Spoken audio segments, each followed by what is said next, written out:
kulanti wanaagsan kuna soo dhawaada waraysi aanu la yeeranayno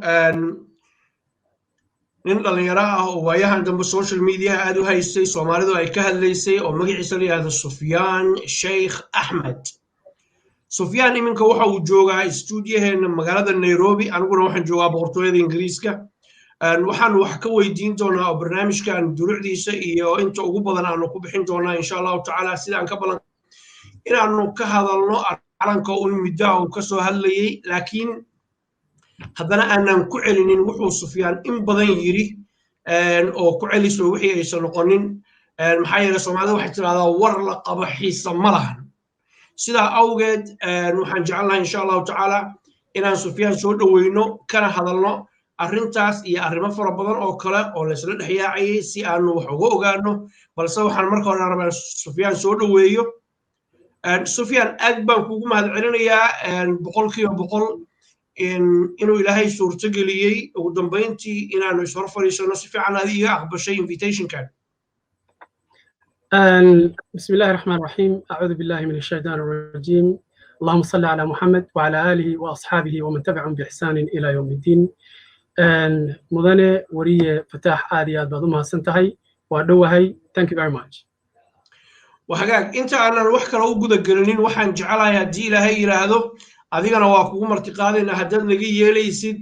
إن أنا كبر ورب المركه ورا هست علنك si aan u qadarino awooyaasheen kii u dagaalamay xornimada iyo horumarka. waxaan maxay saaraynaa heesta calanka, dabadeedna calanka laftigiisa iyo dadkii u halgamay ayaan salaan u saaraynaa haddaan nahay Soomaali. adiguna waa kugu martiqaadaynaa haddaad diyaar tahay. soo dhawow.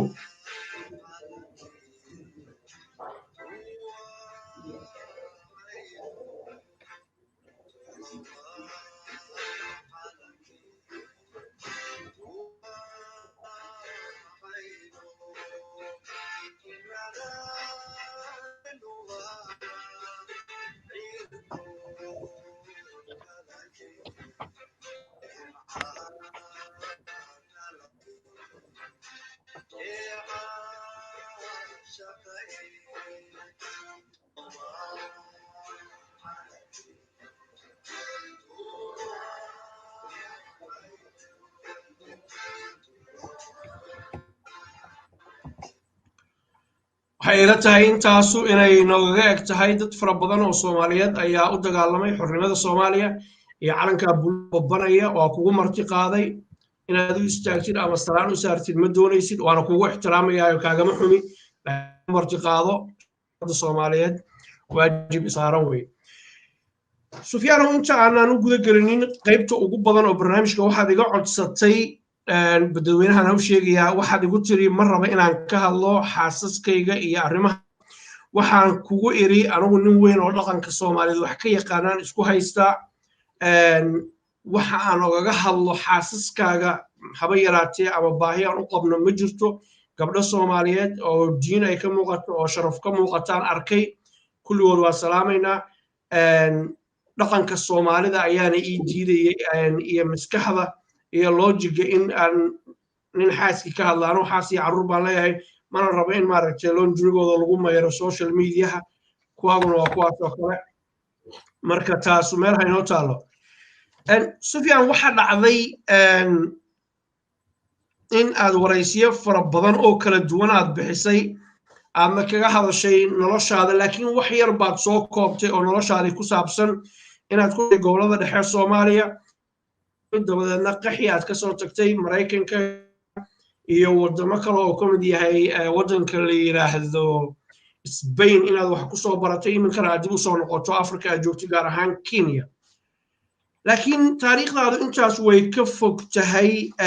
waxyaalo fara badanna waa la isla dhex marayaa. waxaana dhacday in aad adiga laftigaagu live soo gashay shalayto, dabadeedna eedeymo lagu soo jeeday dul martay. eedeymahaas waxaa ka mid ahaa lagu eedeynaya, anigu caddayn ma hayo, ma xaqiijin karo, kuma eedeyn, laakiin wuu kuu soo gudbinayaa inaad adigu Sufyaan Sheikh Ahmedow gacantaada ku dishay wariye Mahdi aadan xasan. inaad gacantaada dishay waa sida hadalka loo dhigay Maxamed Cali Salaad Xange. inaad gacantaada adigu ku dishay Cabdi Sheikh Cali inaad gacanta ku dishay waa sida hadalka loo dhigay maxamed nuur inaad gacantaada adigu hadal ku dishay waa loo dhigay cabdulqaadir cali iidle iyagoo ahaa wariyayaal 4 ka mid ah isku meel aad ku dishay radio muqdisho eedaynta maxaa kaga jawaabaysaa dabcan bismillahi raxmaan raxiim waxaan malaynayaa inaad dhegaysatay live-kii aan xala soo galay waxaan kaloon malaynayaa bulshada Soomaaliyeed inay ka dharagsan tahay jawaabteeda waqtigan xaadirka ah arrintaas iyada ahi waxaa laga sugayaa dabcan qofkii keenay inuu caddaynteeda soo daba dhigo arrintaasi aniga dhinacayga sidaan xalaba u yiri wax ka jira male marka waxaad leedahay dabcan xalayto waraysigaagii halkaan uu ii saaraya waystay categorically adigu uma aadan denied garaynin oo waxaad tiri waa eedeymo sumcadeeda lagu weerarayo xaqa looga soo horjeedo waa sa hadalka u dhigtay laakiin marnaba maadan oranin anigu waxaan beri ka ahay 5 shakhsi oo la sheegay oo magacyadooda aan kuu sheegay ayaan beri ka ahay hadda fursad ayaad haysataa inta aadan jawaabin waxaan kuu sheegayaa inaan ku daba jiro qoysaskoodii oo aan soo ogaan doono say wax u dhaceen ayagana xogtooda aan soo bandhigi doono kuma lihi waxbaad dishay kuguma eedaynayo caddayn uma hayo meelaad wax ku dishay ma ogi wixii la yiri un baan kuu sheegayaa bulshada ayaa doonaysa inay ogaato soo dhawow wariye fataax waxaad moodaa inaad too obsessed ku tahay barnaamijkan waxa weeyaan anigu nin mutacallim aan ahay waa fahmi karaa angalka aad ka soo gelaysay waxaad iga codsatay inaan waraysi kaa siiyo arrinta calanka arrintan jawaabta kaafiga ay ku dhan tahay waxay tahay inaan ku iri maya arrintaas ma samayn waxaan jeclahay halkaas inaad uga hartid ilaa aad soo heshid caddayn kale laakiin inaad ku celceliso oo aad macnaha wixii hadalkaaga ay ku soo celceliso waxaan ka dhadhaminayaa inaad adigu laftirkaagu eedaynta dhinac ka watid haddii ay sidaas tahay ii sheeg haddaysan ahayn waa kuga jawaabay su-aasha waxaan ku iri maya ma samayn arrintaas halkaasaan uga gudubno midda ku xigta ku soco waa gartay dabcan sida aan ugu soconayo barnaamijkii sida aan u daadihinayo waxaan jeclahay inaad ogaato inaan adiga kaala tashanaynin laakiin kaala tashanaya oo wax kaa weydiinaya waxa aan ogahay mar kale waxaan kuugu celinayaa walaalow anigu kuma eedaynayo meelaad wax ku dishay ma ogeyn nimankaas la sheegaya dhintay ma ogi wixii dadweynuhu ay ka hadlayeen oo qaarkood ay leeyihin caddayn baan u haynaa inaan ku weydiiye keliya un baad iga mudan tahay weli waxaad ku jirtaa arrintii hadda aan kuu sheegay barnaamijka adigaa iska leh laakiin waxa waaye qofka bini aadamka ahi macnaha waxa inaad agitation samayso oo aad isku daydo macnaha wixii inaad dadkii saan iyo dhinac kaga daba gasho waa fahmi karaa waxay tahay macnaheedu waxay tahay marka aan ka gudubno tuduucda su'aalaha aad ii hayso u gudub waxaan ku heshiinaa arrinta calanka iyo astaanta qaranka inaan ka hadalno salaanaa u saartay waxba kaama dhihin ma aaminsani waxaad tiri dadaa usoo dhintay ma aaminsani qof inuu dhintay taasaan galno waa hagaag waa u imaanaynaa calanka waxaan jecelahay insha allahu tacaala inaadan calanka diiday inaad salaan u saartay oodan sanayn waa ra'yigaaga waa kugu ixtiraamayaan ku yiri anugu muwaadin Soomaaliyeed baan ahay calanka buluuga xidigta dhexda ku leh ayaan aaminsanahay una istaagaya una sacabinaya garabkiisana taaganahay tayda waa igu kugu ixtiraamtayda igu ixtiraamaysaa laakiin waxaan rabaa inaan ogaado waxyaalo fara badan oo arrimahan ku saabsan nimankan wariyaasha aan leeyahay waa la jiray waxaad kaloo ku sheegtay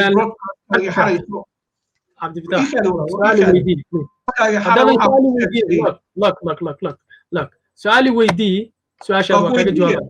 laakiin nimankan waxaan propagandadii dhinac ka sii wadaa I'm not stupid waa fahmi karaa waxaad ka wadaa Listen, I don't think you're stupid at all. I don't think you're stupid. I'm not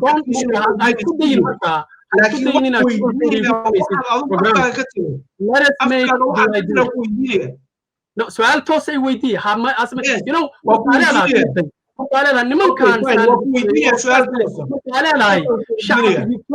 you playing to the hands of the enemy macna waxaad ku ciyaaraysaa waxaad subject waxaad ku ciyaaraysaa aniga inaad weli ka qayb qaadato dadkii ku ciyaaray aniga sharafteyda su'aal toos waa la yaqaan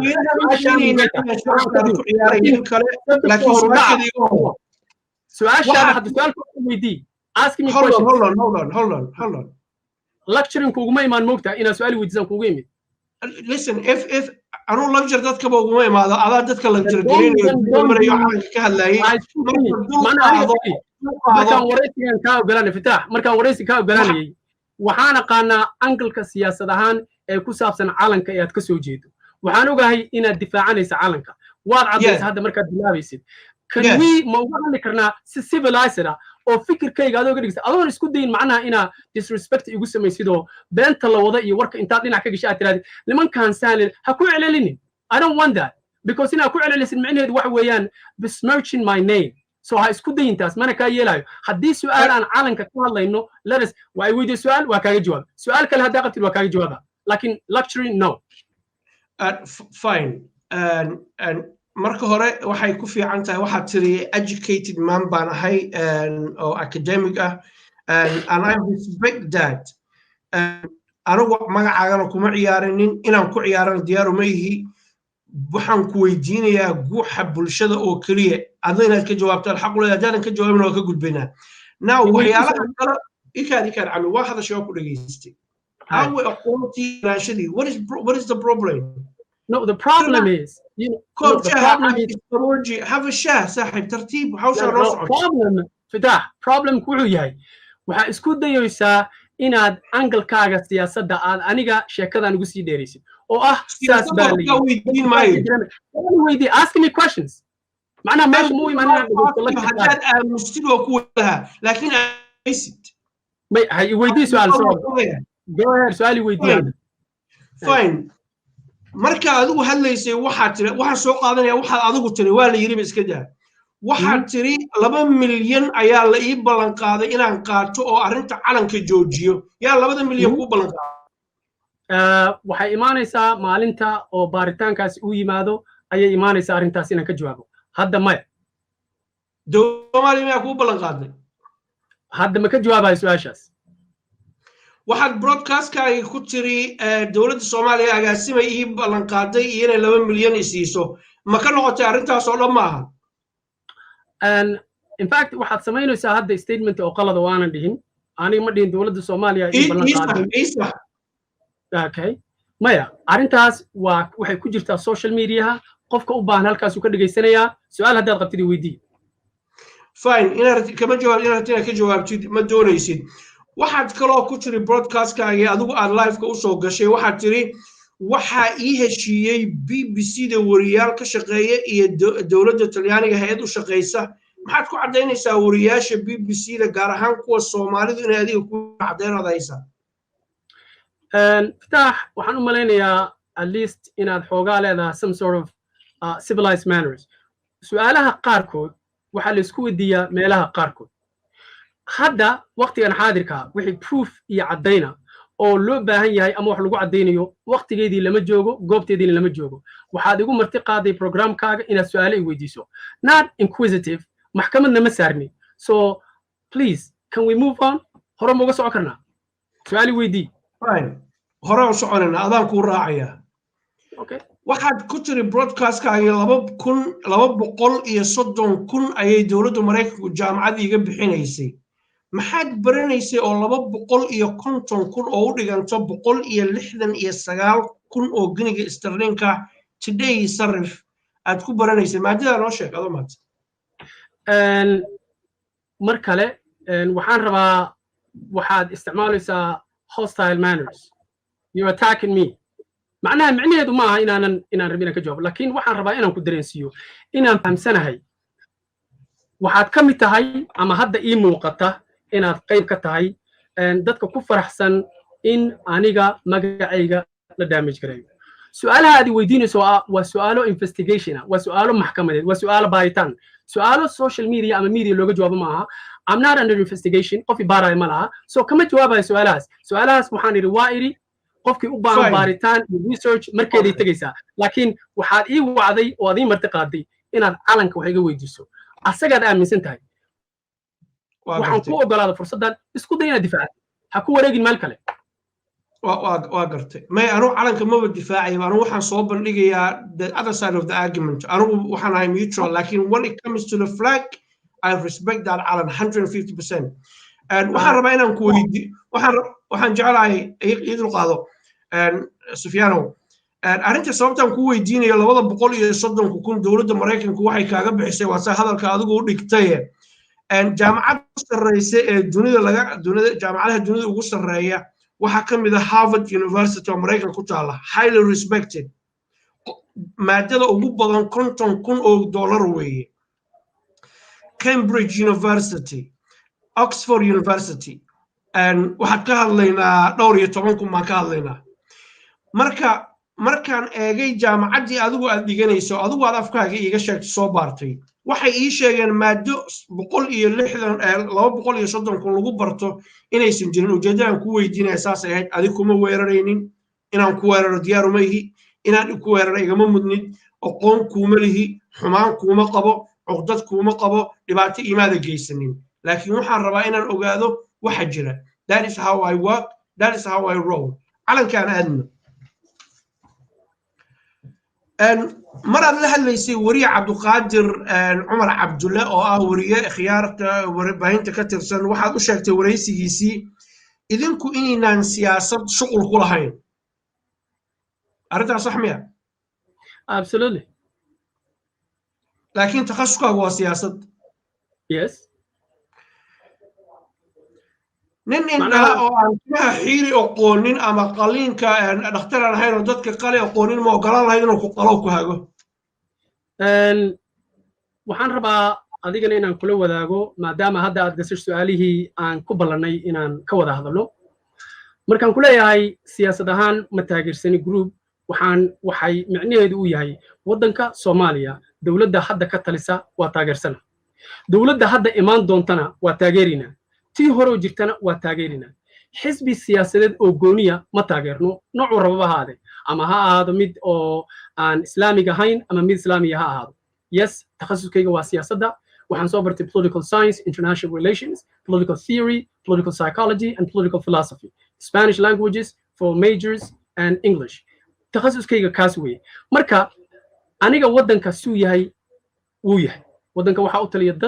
dadkaas ayaan hadda ku raacsannahay. bulshada Soomaaliyeed ayaa soo dooratay. haddii ay yihiin ninaan waxba aqoonin oo aan hogaaminaya, iyo haddayna hogaami karaan, iyagaa taas shacabka Soomaaliyeed ayaa doortay. waa gartay. actually su'aasheedu ma ahayn Sufyaano, ma ahayn dawladdan ma taageersan tahay iyo ma ka soo horjeedaa. I'm not interested in dawladda. ujeeddada su'aasha ku weydiiyey waxaad tiri calanka, waxaad tiri siyaasad annagu shuqul kuma lihin, haddana takhasuskaygu waa siyaasad. dadku waxay isweydiin karaan aqoonyahan Soomaaliyeed oo loo hanwen yahay oo dhalinyarada dadkiisa iyo dalkiisa aqoontii uu dibadda ku soo bartay dib ugu soo celiyey, maadadii uu soo bartay oo baahi loo qabo ana aan ka hadlaynin, dee adeer in laga garnaqay mudanta. Absolutely. waxaan ku sheegayaa sababta aan macnaha siyaasaddu, waxaan rabaa wariye Fataax inaad fahamto. siyaasadda marka laga hadlayo ama la leeyahay politics waxa la yiraahdo, waxay leedahay variations oo kala duwan ay leedahay. Number 1, governing policy ama siyaasadda waddanka lagu dhaqayo dadka maamulka markaas ay sameeyaan ama isticmaalaan. waxaa noo haya dad aan dooranay oo Soomaali ay dooratay oo lagu heshiiyey nooc ay rabeen ba ahaade. waxay ku dhaqmaan iyo qaabkay u dhaqmaani waa qabiil,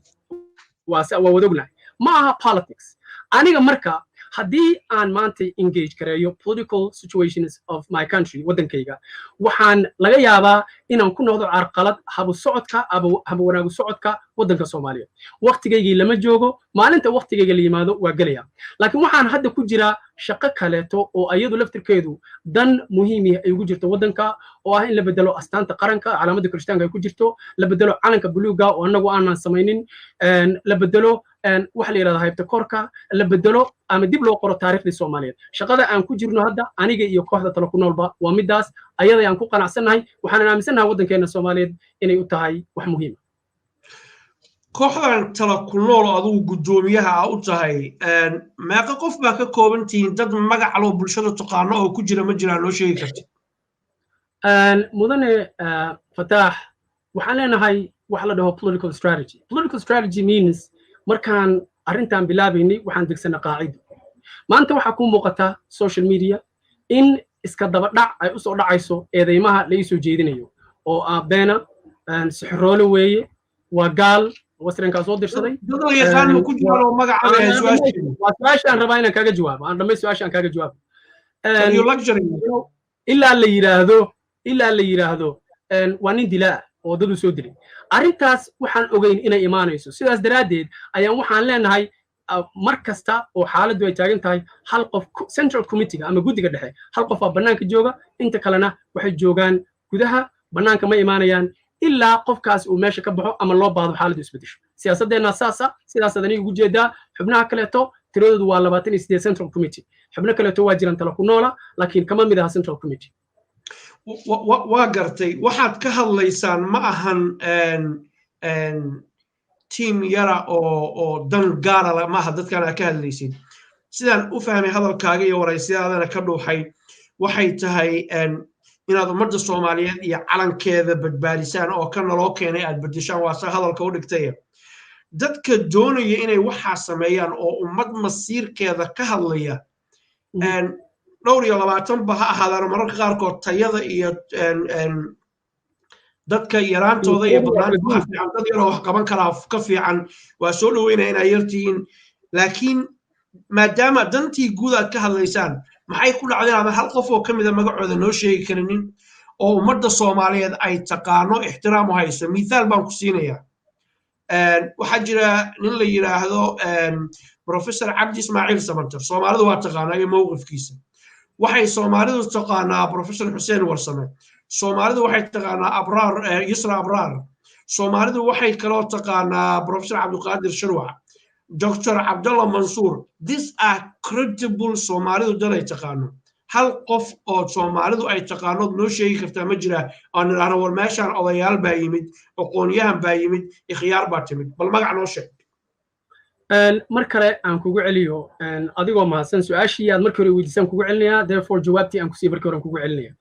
annaga policy-geenu ayaa sidaas ah sababta aan u samaynayna sidaasna waxay tahay safety professoradaas aad sheegtay dhammaantood Soomaalidu waa taqaana of course laakiin ma ku jiraan shaqadoodana ma aysan diyaarsan ama uma aysan istaagin in ay qabtaan in ay bedelaan fundamentalists of the country asaaska ama baseka waddanku ku fadhiyo inay bedelaan in calanka Soomaaliya la bedelo in astaanta qaranka la bedelo in haybta koorka la bedelo in dastuurka islaamka la qaato waa shaqo aad u culus waxaanan ognahay in aan wajahayno cadow fara badan oo dad fara badan maanta ay bannaanka joogaan oo cadow aan leenahay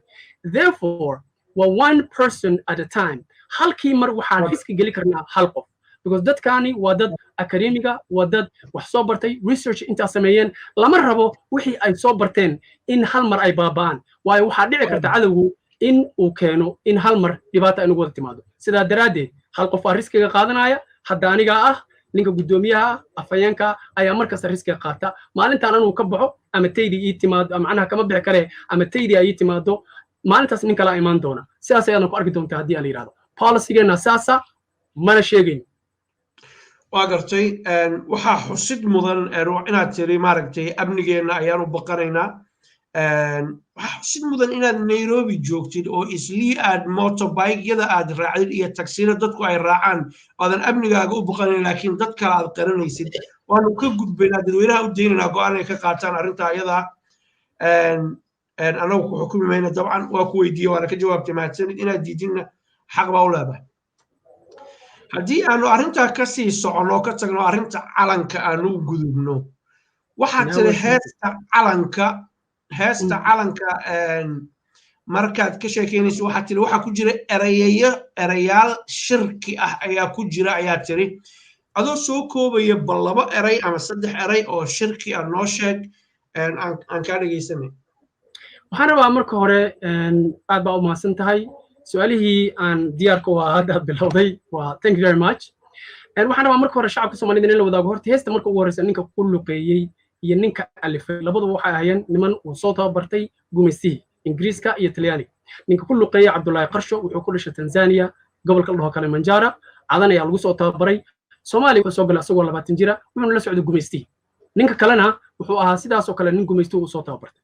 ereyada marka ku jira ee shirkiga ahi waxay tahay in la yiraahdo xidig yahay cadi waad na ciidamisay ama xidig yahay waad na ciidamisay ama noo ciidamisay waa labaduba waa shirki waxa kale ku jira in la yiraahdo shirki ku yihiin waxaan ku wada hadlaynaa luqadda Soomaaliga in la yiraahdo wax anagu gacanteena aan ku samaysanay sida la sheegayo ama gacan qof bini'aadani ay samaysay in la yiraahdo waad noo ciidamisay ama waad na caawisay oo la yiraahdo caway dhaha shirki weeye qof kasta oo luqadda Soomaaliga ku hadla sidaas u fahmi kara haddii laakiin waa shirki weeye okay waxaan rabnaa inaan dul istaagno arrimahan because dhowr jeer baad soo celcelisay absolutely haddii aad tiraahdid waxa gacantaada ku samaysay baa ku ciidamiyey ama lagu keenay wax kasta oo markaa sidaas oo kala ah oo lagu keenay ama gacantaada ku samaysay oo ku ciidamiya waa shirkada isticmaashid sax haddii aad bariso haddii aad tiraahdo adaan ku baryaynaa waa shirki ama aad u qirto in uu ku caawiyey aad u qirto in uu cudurkii iyo dhibaatadii kaa qaaday haddaad u qirto oo qiritaankaas aad muujiso shirki weeye waxaa iskale allah subxaanahu watacaala keligiisa iskale taas waa imaanaa dhinaca caafimaadka ku taabatay oo caafimaadkii waxa ku saabsan waa imaanaynaa awoodo waxaa jira ilaahay uu leeyahay aanu cidna lala wadaajin karinin waa ku waafaqsanahay laakiin adigu hadda waxaad ka hadlaysaa aalad internet baad ka hadlaysaa internetkaas wuxuu sahlay aniga adigaba inuuna caawiyo laakiin midkeenna caamaayo marka waxaan rabaa inaa ii sheegtid hal qof oo Soomaali ah oo adigu aad taqaanid hadda waa shakhsi qura waxaa la yidhahdaa waa 20 milyan waa 12 milyan waa 30 milyan I would like to say we are 100 million because that way agree oo ku raacsanaa taas 100 milyan baan nahay 200 milyan baan nahay waxyaalo badan oo kale waa igu raaci doontaa waad soo socotaa waa kuu jeedahay soo dhawow Soomaali baan waan qaa sida Soomaali loo marti soore waxaa kaloo jira haddii wax macquul ah waa ku raacaya of course sidoo kale wixii macquul ah oo caqligu qaadan karo ama daliil diineed ah gacmaha ugu taagaya anigana sidaas oo kale aan ku sii socono isku meel baan wuxuu wadnaa sida reer muduga iskula dhuuqaynaa dhib ma lahan insha Allah waxaa jira waxaad ii sheegtaa hal meel oo qura oo Soomaali joogo oo xidig caabuday ama uu sujuuday ama macbud loo dhisay oo taqaanid noo sheeg okay waxaan ku xusuusinayaa waddanka Soomaaliya marka calanka la saarayo galabtii subaxii la saarayo ama galabtii la dejinayo waa loo istaagaa haddaadan u istaagin ganaax baa tahay oo lagu xirayaa markaad calanka la saarayo sidaad hadda adigu samaynaysay waa inaad adigu hadda salaanaa saarta laakiin xabadkaa gacanta lagu qabsada calanka Soomaaliya marka la saarayo waa cibaado inaad u istaagto calanka oo u khushuucdo waa cibaado Allah iskale qof kale looma istaago waxaad ii sheegtaa marka waddan islaam ah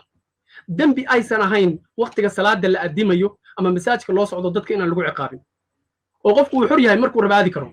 calanka waqtiga la saarayana haddii aad dhaqdhaqaaqdo ama aadan xabadka gacanta saarin xabsi iyo ganaax aad tahay oo aad ogtaa nidaamkaas inuu u yaallo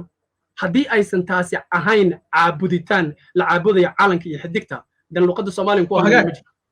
waa hagaag waxaan rabaa meeshay diinta kaga taalo calankoo loo istaagay inay caabuditaan tayna daliilka noo sheegtid daliilka diinigana waxaa la yidhahdaa laba meel buu ka yimaadaa دين وحال هذا ما شرع الله على لسان محمد صلى الله عليه وسلم قرآن إيه سنة آيات أما حديث لو استاغ علم كان ممنوع يعني كان يسمي يا شيخ وما سنتهي مركلته وحاجرتا إسلامكو وحوليها قاعدة برورة ووين وبلارن ولي وح عن الله سبحانه وتعالى أهين إن قفوا أصمي تواضع أما يسد الليو دين إسلام كابنيسي waxaan rajaynayaa maanta inaadin weydiinayno su'aasha meesha ay ku taalo taas in diinta islaamka waxaan u arkaa inaad tahay nin islaamo xushmaynaya diinta islaamka in loo istaago oo khushuuc loo sameeyo loo hogto wax aan ahayn Allah subhanahu wa ta'ala in xabadka inta gacanta loo saaro loo aamuso loo hogto aan la dhaqdhaqaaqin haddaad gudubtid lagu xirayo xabsina lagu geynayo fine laga qaadayo wax aan Allah subhanahu wa ta'ala ma laha arrintaas iyada ma u malaynayo in shaki kaaga jiro hadduu shaki kaaga jiro marka oo aad tiraahdo wali ii sii cadee oo intaas aadan ku qancinin waxaan samaynaynaa inaan ku soo diro adilooyinkii ayagoo badan researchku macnaha baaritaan mu baahan aan ku sameeyo waxaad kaloo awood u leedahay in aad weydiiso qofka kuugu dhow ee diinta islaamka yaqaana haddaad adigu aad inkirsan tahay okay I'll put you on the spot halkan waxa ii yaala laptop internet ku xiran ii sheeg meeshay ku jirto oo Google garaynaa helina marka su'aasha dib aan kugu soo celinaa waxaad leedahay hadda adoo islaama in loo istaago Sufyaan 3 minutes baa hadda soo dhageystay mar haddii ugu diido waxaan kuu soo dirayaa researchkii baan kuu soo dirayaa I have the resources online haddaan hayaa adoo fadhiyaan akhrinaynaa waxa ka soo baxaan arkaynaa ii sheeg meeshay ku qoran tahay calankoo loo istaagaa waa shirki diinta islaamka fadlan waxaa la rabaa qofka biniaadamka markuu wax diido in maya haddaad iga diido lama su-aasha koortaale waxa weeyaan haddaad tiraahdo in wax loo istaago ama tawaaduc loo sameeyo ilaahay waxaan ahaynay u bannaan tahay haddaad tidhaahdid waa kuu sheegayaa afkaaga aan ka qaado hadda idheh waxaan in tawaaduc loo sameeyo allah wax ka soo haray waa bannaan tahay idhahdii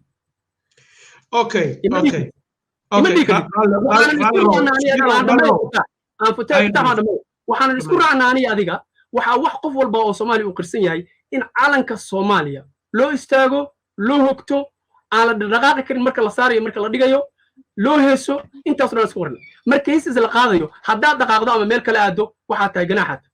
diin dhan oo xiran weligeed waxaad ii sheegtay waxa dowladda markaa jirta ay samayso anigu kuma weydiinin dowladdu maxay samaysaa dadka ma xirtaa qofkii calanka u istaagi waaya waxaa kuma weydiinin anigu dowladdu waxay samaysay diin uma aqaano waxaan diin u aqaanaa wixii ilaahay nebi maxamed ku soo dejiyey baan diin u aqaanaa sallallahu alayhi wasallam waa waxa loo yaqaano usulu diin asaaska diintu waa qur'aankii xadiiska sheekh baa yiri iyo wadaad carabaa qoray iyo wadaad bakistaan joogaa fadwo soo saaray waxaanu ma dhagaysto now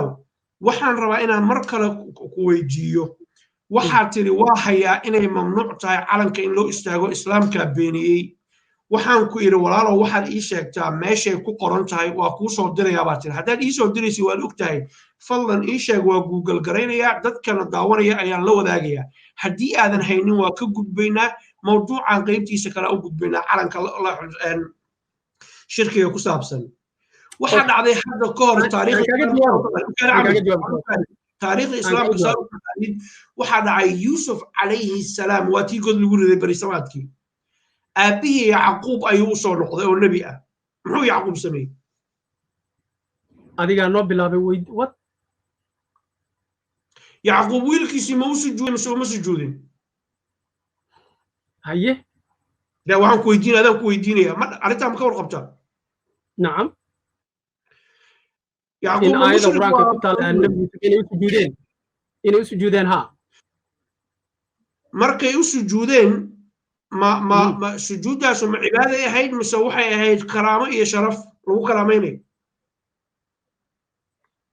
marka waxaad rabtaa inaad tidhaahdid sujuuddii loo sujuuday waxaan rabo maya waxaad samaynaysaa waxa red herring sujuuddii loo sujuuday nebi yuusuf ay u sujuudeen wixii aayaddii 11 kowkab ay u sujuudeen walaalihiis iyo aabihiis iyo hooyadiis ma waxaad rabtaa inaad haddana tiraahdo waxay bannaynaysaa taasi inaan qof bini aadan u sujuudno ama calan u sujuudno is that what you gonna say markaan waraysigaan ku ballannay waxaad igu tiri xaasaskayga waxba igama weydiin karti waa kaa yeelay adigu su-aal ima weydiin karti anaa su-aasha ku weydiinaya waa loo sujuuday waxaan rabaa waxay tahay su-aasha waxaan ku weydiinaya waxay tahay mararka qaarkood dadku waxay sameeyaan wax cibaado u eg laakiin cibaado aan loola jeedinin therefore xadiiska u dambeeya fi saxiix albukhaari waxa uu leeyahay ee cumar ibn khadaab laga warinayo inama alacmaal xadiiska u horeeya inama alacmaalu binniyaat haddii anigu hadda adigoo ila jooga wejiga dhulka aan dhigo adiga ku caabudi maayo laakiin wax cibaado u eg baan sameeyey now qofka soomaaliga markuu calanka u istaago waa qadarin calanku waa maro wax kuma tari karo wax kuma siin karo wax kaama celin karo bal roob kaama celin karo marka dadka soomaaliyeed caqligooda inaad ku ciyaartay oo tiraahdo maraad caabudaysaan gaf bay kugu tahay and that is why I give you comparison go ahead no so let me say this and I hope inaadan judgment igu samaynin because nin reporter judgment waa ka mamnuucanta because opinion manifestation waxaa iskale qof kula doodaya adiga mali and therefore samaynin mar dambe hadiin waa ku qaldantay maya manifestation of opinion ma samay kartid maya haddaad tiraahdo waa qaldan tahay laba ninoo doodaya noqonaynaa wariyamihin markaas fine laakiin waxaad wixii saxa waa kaa qaadanaya wixii khaladana kaama qaadanayo anigu waxaan ku hadlayaa codka shacabka Soomaaliyeed waxay aaminsan yihiin inaad khaldan tahay intaan la hadlay macnaha waxaad igu tiraahdaa marka defracing ku samee waxaad tiraahdaa dad baa aaminsan inaad khaldanta laakiin adigu haddaad tirahdid straight forward waa khaldanta haddaa tirahdid micnaheedu waxa weeye opinionkaagaad qiyaasaysaa marka waxay noqonaysaa inaad wariyihii titlkiisa iska dhigtay oon doodayno markaas waana waa saxsan tahay boqolkiiba boqol baa ku saxsan tahay pointigaas haddana aan galno marka pointiga marka aan galno nabi yuusuf sujuudda nabi yuusuf ma cibaado yahay sujuudda nabi yuusuf oo u sujuuday loo sujuuday micnaheedu waxay ahayd waa waqtigaas diintaas iyo kitaabkaas jiray kitaabkan kitaab ka duwan waa salaadaha waa og tahay cibaadadu say ahayd ramadaanka inta la soomi jiray waqtigaas cibaadada macnaha allah subxaanahu wa tacaala qoom walba kitaab uu soo dejiyey annaga nabi yuusuf kitaabkii loo soo dejiyey noloma soo dejin diintii nabi yuusuf waqtigeedii taalay ma aha diintani waa diin macnaha ayadii ka ballaaran ama allah subxaanahu wa tacaala because qoomkiisa u yaqaanay uu wax ka bedelay therefore comparison kuma samay kartid nabi yuusuf sujuudii loo sujuuday iyo maanta calanka in loo sujuuday inaysan dembi ahayn kuma samay kartid waxaana ku faraxsanahay inaad ila qaadatay maadaama comparison aa keentay inaad ila qaadatay in dadka soomaalida ahay calanka ay sujuudaan because haddaadan aaminsanayn inay saas tahay ma aada keentay comparison waana ku maasantahay ku saxa saaxib anaan ku saxa daruuri waaye anigu ma aaminsanin dadka Soomaaliyeed inay calanka ay caabudaan waxaan aaminsanahay ogahay inay alla kaliya caabudaan calankuna marayara uu yahay qof kale calan baa la caabudaa iyo shirki baad ku jirtaan oo fikirkan cusub oo aan astaan aan sumada lahayn wato waa adiguna ku gaar yahay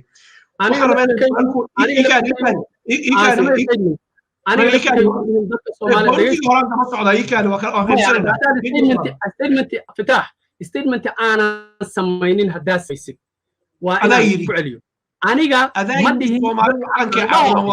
haddaan ku celiyo waxaan idhi waa record garaysan yihiin haddaan ku celiyo dadka soomaalida ayaa shaydaan caabuda ama calanka caabuda ma dhihin waxaan idhi dadka soomaalida waa islaam boqolkiiba boqol waa dad ahlu cibaadaha laakiin waxaa nagu siray talyaanigii waxaa noo qoran hees cibaado ah calanka in loo hogtaana waa dembi waa cibaado micnaheeda marka waxaan rabaa inaad kala saartid Soomaaliya calanka caabuda iyo calankani waa calan aan Soomaali samayn waa calan cawaal uusan samayn waa calan astaan shaydaana talyaaniga noo keenay calaamada diinooda ku jira heesta loo sameeyana waa hees cibaada that means micnaheeda taad ma aha Soomaalida calanka caabuda ama Soomaalida shaydaan caabuda ma aanan dhihin aniga okay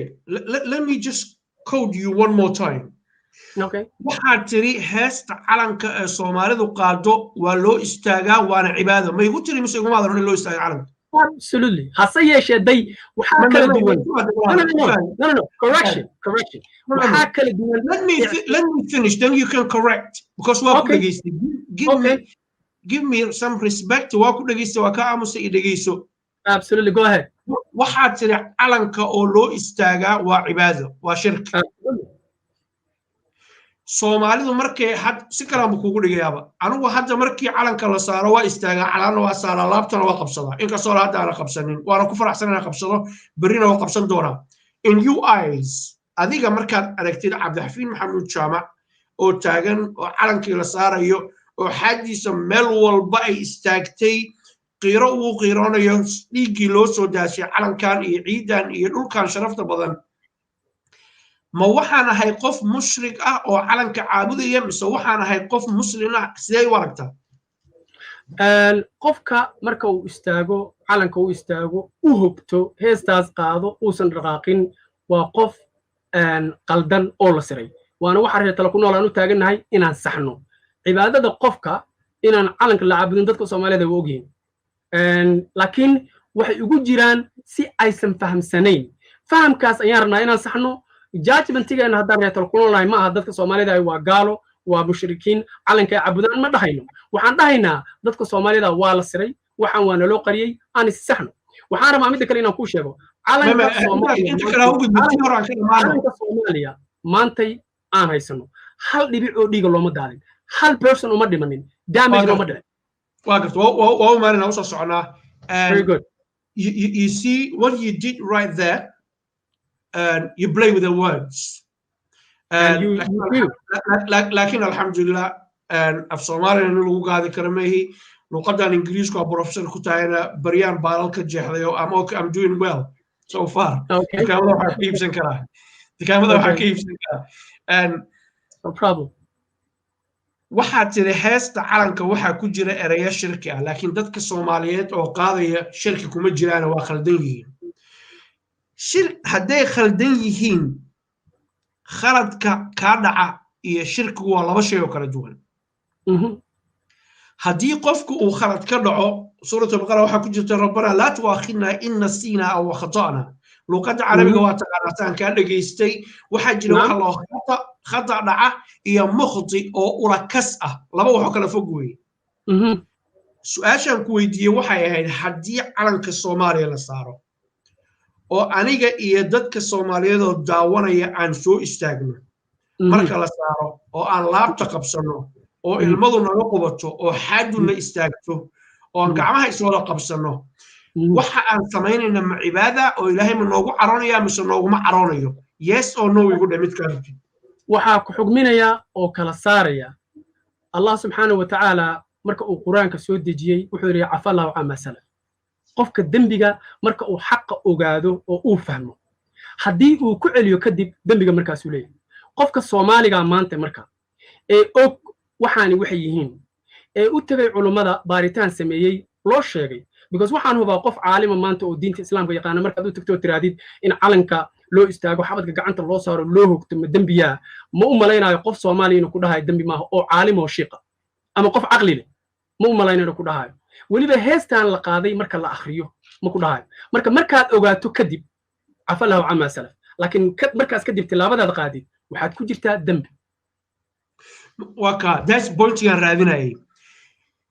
عفى الله عما سلف سفي عما وقرناي waxay tahay macnaheeda laakiin waxaan ka rabaa point aan rabo inaan ku weydiiyo waxa uu yahay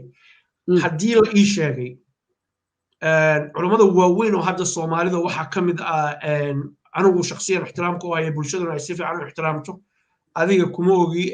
sad waxa cid sheekh ku ah iyo cid diinta ku soo bartay adaa loo sheegi doona الشيخ مصطفى حاج إسماعيل واحد من الأخيار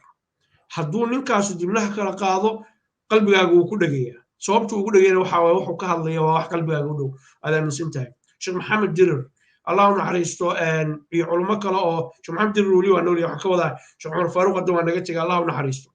وحكى له جو صاحب القرآن العظيم الشيخ عبد الرشيد علي صوفي dadkaas aad arkaysid waa culummo haddii inta noo yimaadaan ay dhahaan war calanka aad u istaagaysaan waa khalad oo markaa kadib aan u istaagno adiga Abu Sufyaan ahaan aqoontaada diinta markaa kaashatid iyo tan maadiga waxaan ogahay in diimo fara badan lagu soo baray saad adigu afkaaga iga sheegtay in kasta oo aan akhriyo in diina cinda Allah al-Islam kuwa kale oo u tagi doona fi suurat al-Baqara dadka Soomaaliyeed oo yiri war calankeena waa u istaageen anagu caabudu meeyna cibaado Ilaahay baa iska leh dadkaas ma dad shirki ku jira mise dad shirki ku jirin markii le su'aashii baad ku celisay jawaabtii baan markale kugu celinaya waxa qofka bini aadamka xujadu waxay ku oogan tahay marka uu wax ogaado inta qofku uu jaahil ka yahay ama uusan ogeyn xujo kuma ogan laakiin marka aad macnaha aad barato waxaan ama shay lagu sheego research ama baaritaan inta sameysay aad soo ogaato culimada weydiiso lagu yiraahdo waxaan waa noocaas markaas kadib haddaad ku dhaga adeegto amaba aad go'aansato adoo wixii lagu sheegay dana kaleeto iyo caqiidooyin kaleeto iyo caadifad kaleeto oo jirta daraadeed inaadan baarin aadan dhageysan ya xujadii waa kugu ogantaa markaas wax Allah subhanahu wa ta'ala ka soo haray oo kaalmo la weydiisan karaa ma jiraan wax Allah subhanahu wa ta'ala ka soo haray oo wax caawi karaana ma jiraan calan yahow waa nacaawisay waa noo ciidamisay adaa waxaasna siiyay caawaydaha waa shirki qofkaad rabtid oo islaamka yaqaana weydii وهجاج waxaan rabaa inaan arrintan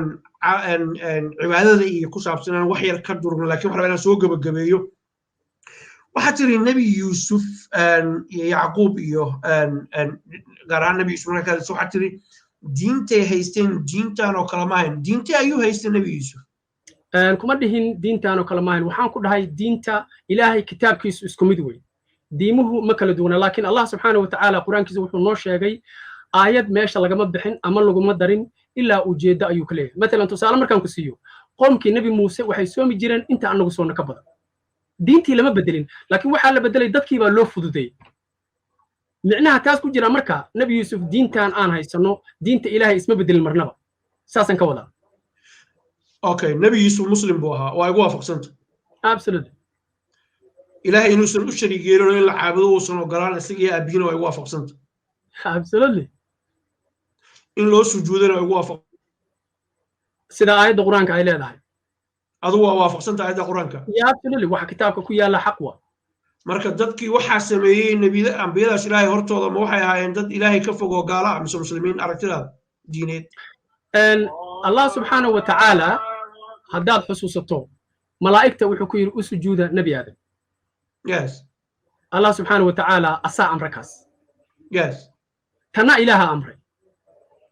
laakiin sujuudaasu cibaado maaha wax allah subxaanahu wa tacaala amray xigmadda allah annaga ma gaarno awooddeedana ma lihin waxay halkaas ay tusaysaa dadka diinta yaqaanaana si fiican u yaqaanaana ay garan karaan inaadan xaqiiqatan hoos aadan arrintaa u baarinin ama ay kaa qarsoon tahay shaydaan markii la yidhi ibliis markii la yidhi aadan u sujuud aadan caabud ma ahayn ilaahay maciisa marka nebigan loo sujuudayna sujuuddu ma ahayn cibaado waa qadarin weeye hadde waxaad u malaynaysaa aniga laftirkaygu saasaan ku uriya hadda adigaa raba inaad warkaygii macnaha dhinac kaloon maya warkaaga ma bedelayo malaa'igta allah subxaanahu wa tacaala aan ku celiyo waxaan idhi mar kale si dadku u maqlaan haddii aadan adigu maqlin malaa'igta allah subxaanahu wa tacaala wuxuu ku amray inay u sujuudaan nebi aadan malaa'igtoo dhan markii la amray in loo sujuudo nebi aadan allah ayaa amray waa xigmadda ilaahay ma gaari karna annaga waxa allah subxaanahu wa tacaala tanna amarayay ahayd annaga kitaabkeennan jaamaca waxaana lagu amray inaan loo sujuudi karin qof bini aadana inaan laysu raarici karin ama khushuuc ama tawaaduc loo samayn karin qof bini aadana ama shay kaleeto kitaabkan aan haysana maantay ayaa saas noo sheegay annagu mar kasta waxaan raacaynaa amarka allah subxaanahu wa tacaala waxaad kaloo ku qaldan tahay inaad comparison samayso sujuuddii loo sujuuday nebi yuusuf iyo calanka in loo sujuudo inaad ku samayso aaday u qaldan tahay midna allah amray midna allah reebay right waxaan aqoonteena ka gudubno waxaan jeclaan lahaa dadka soomaaliyeed inay baaraan ujeeddada ilaahay uu ku yidhi aadan u sujuuda waxa ay salka ku haysay iyo sujuudda nabiyullaahi yuusuf meesha keliya ay ku qoran tahay anigu homeworkgayga inaan sameeyaan aaminsanahay meesha keliya ay ku qoran tahay calanka in loo istaago ama loo sujuudo loo istaago ama salaan loo saaro waa kitaab uu qoray asheekh maxamed ibn cabdiwahaab ninka la yidhaahdo ee fatxulmajiidka la yidhaahdo kitaabkaas keliya ayay ku qoran tahay intaan hadda halkan ku hayo tacliiq uu asagu saaray awgiis uuna kusoo yiri waa shirkul asqar waxa la yidhahdo shirkiga yaryar bay ka mid tahay sheekh maxamed cabdiwahaab waa saxsan yahay waa khaldan yahay anu midna kuma oranayo laakiin waxaan rabay inaan kuu sheego oo keliya maadaama adigu aadan hayn meeshay ku qoran tahay inaan kuu sheego ninkaa odaga ayaa qoray waa ku maasan tahay mid kale aan rabaa inaan kugu daro waxa aan ka hadlayno annaga haddaan soomaali nahay ma aha istaagidda calanka keliya maaha istaagidda calanka waa different manners waxaan ka hadlaynaa oo kaleeto in loo qaado hees lagu caddaynayo oo afka laga leeyahay shirki macnaha two different stage waaye sheekha wuxuu qoray raximahullah waa shirkul asqar uu yidhi inba loo istaagaba calanka laakiin inta waxaan ku haynaa in loo heeso oo loo qirto oo loo ooyo adiga hadda waxay leedahay xaadda istaagta ilina iga timaada aayadda quraanka marka lagu akhrinaayana probably xaadda kuma istaagta ilina kaama timaado so imagine adigu hadday ma dhihin aayadaha quraanka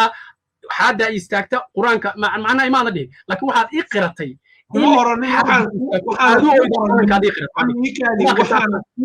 waxaana kuu oranin quraanku marka la akhriyo xaadda istaagta iyo ma istaagto mawduucaas kama aanan hadlaynin sidaas awgeed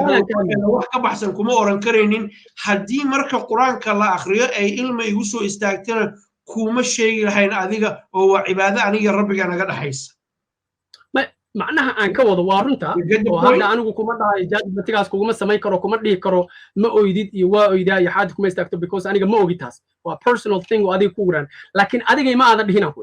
macnaha aan ka wadana oo tusaalahaas ka wadan waxa weeyaan dad badan oo Soomaaliya ayaa arrintaas adiga hadda aad samaysa qaba dad badan oo Soomaaliya ooya dad badan oo Soomaaliya burura dad badan oo Soomaaliya u xadrooda dad badan oo Soomaaliya calanka agtiisa laga mari karin at the same time diintoodii marka la aado ama kitaabkii la aado ama salaadii la aado waxa laga qofkaas inuu taariikh salaad yahay waxa laga qofkaas inuu salaada sidoo macna calanka ugu ooyo ama isu biinbiyo uusan isu biinbiinaynin dadka noocaas ayaan ka wadaa maahane aniga ima aadan sheegin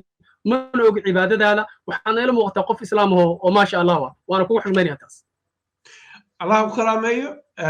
laba shayba waxaan jecelahay in bulshada Soomaaliyeed laga soo mari karin ay og inaad igu waafaqsan tahay salaada bahalkii islaamka iyo Soomaalinimada labadaas waxyaalood waa geedka jirridiisii weeye Soomaalinimada iyo islaamka iyo Soomaalinimada way ugu waafaqsan Soomaalinimada noo fasir waxa ka wadi maya islaamku waa ku faaqsanahay Soomaalinimo noo fasir maxaa laga wadaa maalinta ay darsigaas u yimaado ayaan kaaga ku fasiri doonaa su'aalaha ku weydiinayo Soomaalinimo waxay tahay su'aalo kama taagna waa sadar dhan weeye aan ku sii socono arrimihii ku saabsanaa calanka waxaad sheegtay waxaad ka warrantay arrinta heesta calanka qaybo ka mid ah oo aad sheegtay adinku midkaan soo wadaan inuu si kalan kuugu dhigo waxaad tiri calankan buluuga waa naloo keeno wadamo badan baa isticmaalo Confederate flag weeyaan laga leeyahay dalka Mareykanka gaar ahaan Mississippi oo kale waxa qaata baa tiri Brigade General baa la siyaabaa tiri markay qaataan xidig halkan waxaan u fiirinayaa qoraal baa yaala marka oo kula socda raalli hada dawadayaashana Brigade General ka la siyaabaa tiri marka adigoo ujeedadaadu ahayd waxaan anagu ma lihi dad kale la wadaaga laakiin waxaanu ognahay inay jiraan wadamo 10 ka badan oo calamadoodu ay isku mid yihiin maxaad ku macnaynaysaa waa maasan tahay waxaad muddo connectionka inuu yaraaday su'aasha dambe igu celiyo waxaa jira wadamo 10 ka badan oo calamadoodu isku og yihiin maxaad intaa waxaa jira wadamo waxaad tiri calankan Soomaaliyeed ee buluuga anagu ma lihin waa naloo keenay xataa Mareykanka isticmaala Brigade Generalska la siiya ciidamada markii darajo ay la dalacsiyo waa maxaa la Confederate flag weeyaa tiri dagaal ugu galay laakiin waxaa jira wadamo fara badan oo calamadoodu ay almost ay yihiin identical isku eg yihiin isku midna yihiin marka in calan anagu aanu leenahay dad kale asagoo kale ay haystaan waxba yaraatee macna ma lahan maadaama wadamo fara badan ay isku calamo yihiin mithaal baan ku siinayaa waa ku fahmay adu soo gal markaas mithaal baan ku siinayaa wadamadaas waxaa ka mid ah isku calanka ah oo calamadoodu ay isku nooca yihiin ama aadka ay isugu dhow yihiin oo aan la kala garanaynin waxaa ka mid ah Netherland wadanka la yiraahdo iyo wadanka la yiraahdo Luxembourg oo kale waxaa ka mid ah Ireland iyo Ivory Coast Africa iyo Europe ay kala yaalaan calamadoodu way isku yihiin waxaa kale oo wadamadaas ka mid ah Australia iyo New Zealand calamadoodu isku yihiin waxa calamadoodu isku yihiin Venezuela iyo wadanka la yiraahdo Mexico way isku yihiin haddaad wadamada islaamka aad timaadid waxaad arkaysaa Masar iyo Yemen oo kale shimbir yar baa u dhaxaysa haddaad shimbirta ka qaadi waa isku mid weeyaan waxaad kaloo in badan ka hadashay arrintan bisha inaad rabtaan inaad keentaan oo tirahdaan calan bisha ku sawirantaan Kenya islaamka loo yaqaanaa islaamka meel ay kaga qoran tahay bisha in islaamka uu leeyahay ma jirto waa wax Cuthmaaniyiintii ay keeneen sidaa awgeed wadanka la yiraahdo Pakistan iyo Algeria labadooda calan waa identical marka midab yar oo u dhaxeeya laga reebo what is the point haddii calankan cid kale ay haysato maxaa laga quseeyaa very good thank you very much and inta aad soo tirisay with a little reservation wa xaqiiq markaan ku leeyahay little reservation waxa weeyaan wadamadaas calamadooda waa isku egyihiin annaga waxa aan diidanahay ma aha isku ekaanta waxa aan diidanahay annaga maba samaynba cawaale ma samayn calanka Soomaali ma samayn taariikhdiyaa sheegayso so ama ha isku ekaadeen ama yaysan isku ekaanin waxaa ku diidaysa haddii la weylahaa taariikh sheegaysa in calankan meel kale laga keenay ama talyaanigu uu sameeyey soomaali u yaalay 1889 haddii la wey lahaa kuma aanan mashquulina waxaan dhihi lahayn probably waa isku ekaa kara ufahmino midda marka kuu diidayso oo doodaas baa ka sokaysaba ood u baahan tahay inaad xalliso intaan la gaarintaas calanka aan maanta haysano isagoo hoosta guduudka qayb hoose saddex qaybood leh qaybta kore oo ahayd crownkii oo ahayd boqortooyadii sheegaysa markaas inay ahayd boqortooyo talyaanigu ahayd qaybta hoose oo 2 xidigood leh oo ka turjumaysay dhiiggii talyaaniga ee ku daata Soomaaliya qaybta hoose oo qaybta dhexe oo calankii buluuga oo xidigta dhexda kule oo shabeelkii leh astaanta lagu darale waxa talyaanigu uu keenay Soomaaliya 1889 therefore dooda aad sheegayso ahaa isu ekaanshaha waxaa ka hor imaanaysaba oo ka horeysaba horta marka hore anagu ma sameyn fine kaba soo qaad haddii dooda adiga lagu raaco ka soo qaad wadaad yar oo talyaaniga oo masiixiya sameeyo doonaya inuu la lumiyo calankan hadda buluuga ah oo xidigta cad dhexda ku leh ma waxa ku taala calaamad cross no what is your problem then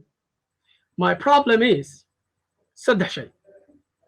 calaamada crosska calanka kuma taalo calanka waxa ku taala waxa la yiraahdo pentagramku waa astaan diineed waa midda labaad anagu ma samaysan xagee kaga taala mid aan kala qaadno mid xagee kaga taala calaamada aan sheegaysid oo astaamin diiwaanka xidigta waxaan u naqaan xidigta ocean geeska maadaama aad tiri google ay yaala google garee waxaa google gareysaa the symbol of pentagram muxuu symbol yahay pentagramku wuxuu symbol u yahay afar diinood satanism wicca's neopaganism and diinta kaloo la yiraahdo waxa la yiraahdaa kabala afartaas ba calaamada u tahay pentagramka waxa la isticmaalay intaasoo sano waxa isticmaalay musaxariinta waxa kaloo calaamada xidigtaahi ay ku jirtaa aan dhihine oo iska leh oo ay loo keeno meesha noo galiyay wadanka talyaaniga the coat of arms of Italia ama astaanta qaranka ee Soomaaliya talyaaniga aan dhaho waxa ku jirta xidigta cad ee shangeeska ee Soomaaliya calankeeda uu galiyay ee loo yaqaano talyaaniga marka la joogo Estrella d'Italia ama xidigtii talyaaniga almost waxay la mid tahay xidigtaasi aan sure inaad hadda arkaysid waxay la mid tahay wadanka New Zealand iyo wadanka Australia waxa ku jira Union Jack calan dho waxa lagu jira oo symbol u yahay inay yihiin wadamo hoos yimaada boqortooyada talyaaniga ma aan dhaho boqortooyada Ingiriiska Commonwealth si toos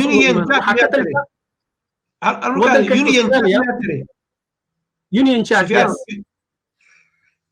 waxa mahadle kanu hadda inuu yahay Union Jack jaabada igu jira waxa mareeyaa gaalina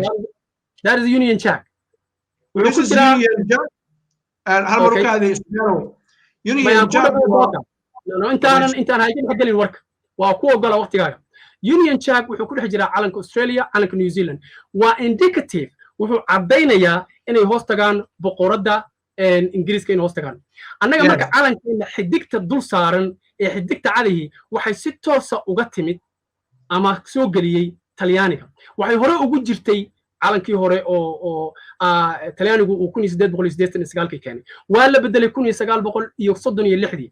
qaybtii kore ee crownk ahayd waxaa lagu bedelay calaamadii fascist markii talyaanigu noqdo fascist isla ayadii baa noo taalo wali astaanta qaranka maanta aan leenahay ee Soomaaliya mushkiladu waxay tahay wax badan baad oranaysaa u baahan in la dul istaago marka waxay ku fiican tahay inaan goosgoosano waxaan isku waafaqsanahay calanka buluuga oo xidigta dhexda kula inuusan lahayn symbol ama calaamad gaalnimo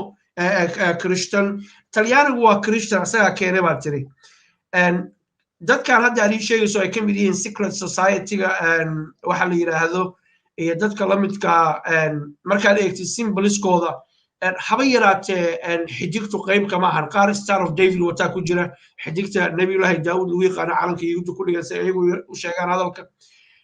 ayaa ka muuqata laakiin waxa halkan sidoo kale ka muuqata oo aad ka hadashay oo aad lahayd calanka Soomaaliya marka la sameynayay inay Soomaalidu aysan sameynin nolo keenay haddii talyaanigu uu calan keenay waa doodda saad ugu hadalka u dhigtay talyaanigu inuu yahay dowlad Christian oo Roman Catholic ah qaarkood Protestant bay leeyihiin diimo kala duwan baa lagu soo baray taqaana ay leeyihiin maxay noogu keeni waayeen mid calankoodii iyo diintoodii oo xidigta noola doorteen waxaa dhinaca kale argumentaas yaalla oon soo gudbin doonaa insha allahu tacaala waraysi lala yeeshay muwaadinka soomaaliyeed oo soomaalida isku waafaqsan tahay intooda badan inuu calanka sameeyey marar kale qof kalaa la sheegaa labadooda waa isku mid oo laba nin oo soomaaliyeed maxamed cawaale liibaan waraysi laga qaaday afkiisa ku leeyahay anaa gacanteeda ku sameeyey cidna igama dambaynin maxaan adiga kuu dhegaysanaynaa oo asagaanan u dhegaysanayay dadkii lamid ahaa SYL iyo dadkii usoo dagaalamay xornimada thank you very much Fataax waxaad i weydiisay su-aal waxaa tiri talyaanigu waa catholic iyo protestant maxay u geli waayeen calaamadii catholiga ama calaamadii protestant maxay u geli waayeen waxaad i tiri ama aan isku waafaqnay calanka xidigta ma aha waxa calaamadii kirishtaan ku jirtaa waa astaanta qaranka ee maantay qof Soomaaliya oo sheegta oo sameeyay uusan jirin una qoran talyaaniga lana yaqaano qofkii sameeyay maantay taariikhdiisa aan hayno waxa ku jirta calaamadda kirishtaanka ee la yaqaano loo yiraahdo Greek Christian Cross waxay ugu jirtaa meesha kore su'aashaadii marka ahayd maxay loogu gali waayeen sidaas aan uga jawaab waxa kaloo ka tageen oo ahayd in aan yeelano halku dhig wadanku inuu leeyahay qaybta hoose ee bannerka ee caalamka ugu qoran halku dhig wadan kasta ugu qoran yahay anaga waa noo maranta waxba noogu qoran taasaasan uga tagay astaanta qaranka ee Soomaaliya waxa sameeyay Talyaani astaanta qaranka ee Soomaaliya waxa ku jira calanka buluuga haddii marka calankii buluuga ahaa ee astaanta qaranka iyo wixii dhama ku dhameystiran yihiin Talyaaniga ay u qoran tahay adna aadan ugu diiri karin oo dan dhihi karin maanta qof Soomaaliya sameeyo dan dhihi karin oo dan sheegi karin ya sameeyay marka ya taariikhdaada marka ya sameeyay waxa halkan jooga oo hadlaya nin la yiraahdo maxamed cawaale liibaan oo maxamed calanku sheegtay astaanta qaranka ma sheegan wali okay anagu waxaan ka hadlaynaa oo hadda anagu aan haysanaa eeg astaanta qaranka waxa ku jira labada shabeel oo aad ka hadashay in badan talyaanigu shabeel ma laha aniga waay hadaad iga jaahil bixi macnaha wax waay ma rabo inaad su'aalaha intaad i weydiiso haddana dhinac kale uga baxdid markaan xaqiiqda keeno astaanta qaranka ee Soomaaliya waxaad leedahay calankan waxaa keenay oo noo sameeyey dowladda Talyaaniga waxaad leedahay maya astaan Kirishtaan kuma taalo oo waa astaanta Kirishtaanku ma dhihin astaan Kirishtaan kuma taalo waxaan ku astaanta Kirishtaanku waxay ku jirtaa astaanta qaranka right so aan kala qaadno because inay isfahanaan rabnaa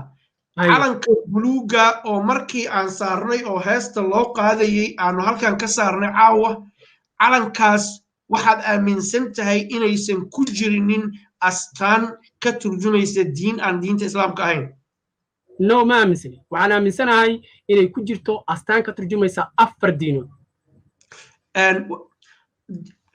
waxaad sheegaysaa xidigta yes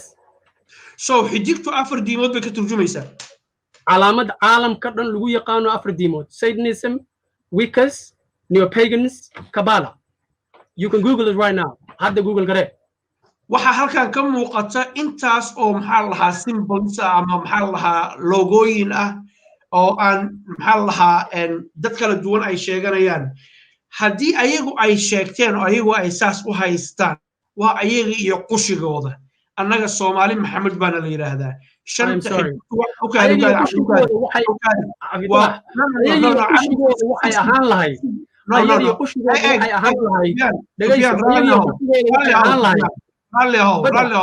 سفيان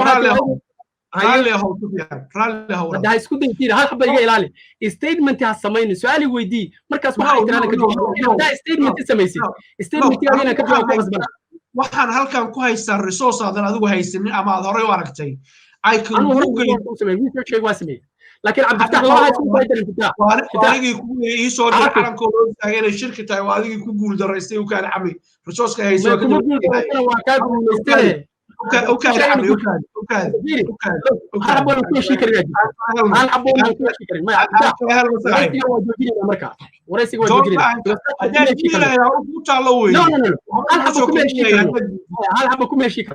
haddii aad leedahay dhagayso hal xaba kuma heshii karno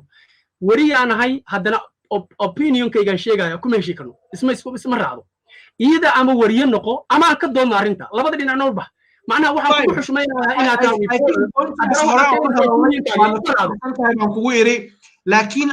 marka aanu kula hadlayo dadweynaha aan kala helno dadkan diimaha kala duwan sheeganayo aad leedahay xidigtu diimo kala duwan bay u taagan tahay ayagu siday u arkaan weeye annagu mas-uul kama nihin maxaa madaxa ruux ii kaadi ayagu waxay u arkaan weeye ukaadi waxay iyagu u arkaan weeye annagu waxaanu u aragnaa xidigtaanu inay shanta Soomaaliyeed ka turjumaysa saarsan u haysanaa ayagu naguma haystaan annaguna tooda kuma haysano ciisa bidiin muusa bidiin baa la yiri ummadda Soomaaliyeed inaad u qabato tiraahday dad baa waxaan wax u eg haysta oo waa khaldan yihiin waa ku khaldan tahay waxa ugu khaldan tahay ayagu waxay u haystaan ayaga ka mas'uula quraanku wuxuu leeyahay wala tajiru waziratun wizra ukhra وأن ليس للإنسان إلا ما سعى وأن سعيه سوف يرى مسؤول وأنا لكن absolutely واحد سمينيسيد فيرما مركلان كوغو علينا opinion iyo reporter اسمه راعان either ويدي أنا جستي كوا أنا ويدي ما فيري أنا جستي كوا عادي ويدي waxaad adigu ii sheegtay baan soo qaaday waa Google gareeyay waxa halkan ka muuqata 2000 different logos ayagu waxay aaminsan waa gooni look ina iskari waa qaldan tahay waxa leedahay that is lack of intelligence waxaan qofba waxa inaadan waxdahaynin look waxaan u jeedaa inaad meel ila ma haysato calaamad ay caabudo waxay u haystaan shanta Soomaaliyeed inaan hadlo mise maanta aan hadlo waa ku sugaa waa ku dul qaadanaa iska hadal oo maraha hadlay oo ma soo boolisa haba meel ba xarraysay maya hada opinion aan samaynin no opinion ma samaynin waxaan ku iri khaladka aad garaysid waxay tahay fiiri ani waxay leedahay opinion ha samaynin adigu let me make this point and I'll give you ma tiri waa qaldan tahay وخلدنتها صورتان كويرو I'll put in context don't take my words out of context هذا الجملة هانو قاضو هدان كويرو هذا وحي لم تها وحد يقول يدين يصير ننكي الويري أو كلا وحد الويري يعني نقول metaphors and هذا مثلا point كيجان وعديه أقول ما يوكلنا حياة هذه أنا مانتي you don't have a point a single point or different charisma هذا وحلا لا لكم كان أكاليسي هذه ما سميسن واللو كان how are you gonna say المركز وحويان أن أيقو تودا قاتلنا وتنا قاتل هذه ما سميسن به هذا وح سمين هذا لكن هذه ما سميسن تلياني أو كوني أولا لو تبيني أولا لو كوني والله قريب ساسا كقادري هذا هذه السمين وقف سومالي وسميلها ها وقادرين وكجودنا دودا لكن هذه ما سميسن good ina khaldan tahay marka la aan ku tuso haduu qof Soomaaliya sameeyay kuada ammi no waa khaldan tahay ma wax saxaafada ka baxsan lagu dhaw waxaan waa ku khaldan tahay ma that is mutaalim waa khaldan tahay no dadka khaladaadka Soomaalida ka gala dadka khaladaadka ugu badan Soomaalida ka gala waa mutaalimiin oo fikra khaldan inta badan ku keena أنا مركان ماشان سوف ديسناي أو ورئيسكان كأقبلي ووجا ضد علنك يوحد كقبتي ووجا إن بايس تهاي أو أد أمسنتا ووجا إن الدفاع عن السنة ووجا yet وكأقبلينا كوي ماذا so respect to me opinion كي إن دقيستي لكن إن معناها أنا أقول لايف كجرنا ترى هذا واقع دنتهاي معني هذا واحد كتوس يسا إن هذا عايد حين أي واحد يستاهل إن نين قضية حاجات تاسنا عيبوا أنا ولي واقع دنتها ما كودي أوكي واقع دقيستي أنك لبحنا horta arinta ku saabsan nin aqoon-yahana ahay waa khaldan tahay lama oran karo Umar bin Khattab baa minbarka laga ridiyay adigu Umar kama fiicnid kow dadka Soomaalida dhibaatada ku hayana waxa kamid ah dad wadamo qalaad inta taga fikrado khaldan soo guuriyo oo yiraahdo aqoon-yahan barayo buugaag wata marka in lagu yiraahdo waa khaldan tahay inay humble ka dhigtay ahayd Imam Shaafici wuxuu yiri waxaan jecelahay markaan qof doodno in aniga la iga guuleysto oo anigu aan guuleysan معناها waxa warka diin laga hadlayo waxaan ka hadlaynaa diin ma waxaan ka hadlaynaa wax weeyaan ay Christianka ka hadlayo diimaha qalaad la soo baray 200 iyo soo macnaha waxaan ka hadlaynaa kitaabka jaamacad quraan xadiis waxaan ka hadlaynaa wax weeyaan facts of history oo rabta inaadan ogolaanin oo u difaacayso caadifad kale ku hayso aanu wada hadalno sida laba nin oo Soomaaliya dhageyso sida laba nin oo Soomaaliya wada hadalno calanka iyo astaanta hadda difaaci karto ku ogola difaac لكن هايدين حدك من كلا أوسمي أنا وسهر ما نقادن أساكو كاني asaa ku keena wake up xafiid haddii nin Soomaaliya hadda uu sameeyo xidig kale oo meesha tano 5 gees ay ka leedahay 6 geesna ninka sameeyo Soomaaliya ma qaadanaysa haddii aan xaqiijino dhageyso haddii aan xaqiijino waxaan qof Soomaali inuu sameeyo oo aanan u haynin annaga reer talo ku nool haddii aan ogaa lahayn inuu qof Soomaali uu sameeyo oo runta ay tahay Cawaale inuu sameeyo ma aanan gelinin dooda aan gelinin waxaan ka bixi lahayn dooda dhinac kale waxaan dhihi lahayn waraan iska saxno laakiin hadda waxa meesha yaalahay Cawaale ma sameyn Cawaale in lagu haystay wareysigiisa uu bixiyo 1983 Cawaale marka uu leeyahay anaa gacanteeda ku sameeyay tulida ku xigta wuxuu ku darayaa dad ayaa igu haysta ama dadka igu haysta waa beentood waqtigaas lagu haysta Cawaale waqtigaas looga calanka Cawaale inuu sameeyo isaga qiraya maya I think wareysigaas waa duuban yahay mar rabina waqti ku bixino oo ka dhageystay I think wareysigaas laba jeer baan dhageystay calanka laygu haystay Cawaale kama wadanin ajnabi ay igu haystay ee Soomaalida dhexdeeda ka hadlayay iyo dadkii consulka uu hor istaagay ayuu ka hadlayay oo dad baa lahaa anagu sameynayna mid kale laakiin calan baan cirka ka dhiibay Cawaale wuxuu yiri waxa la yiri dad baa u sameeyay asagu ma sameeyna waa loo soo dhiibay sidaas laygu eedeeyay okay waxaan kaloo rabay inaan ku weydiiyo arrintan cibaadada iyo calanka ku saabsan وري عبد القادر عمر عبد الله مركا ورئيسك سينيسي واحد سوق على تأريجا هوري واحد نكون معنا يسي وانا دوميها طبعا بين كام شيء انا كاشي انا حاجه كده واحد كون معنا يسي glory to be hooray yeah hooray where did you get that from do you have Webster dictionary I have Oxford dictionary here write Webster dictionary and write hooray Hurry I'm a Hury and then see what it says hooray waxa uu ku leeyahay Oxford dictionary wuxuu ku leeyahay hooray waa joy of approval yes joy of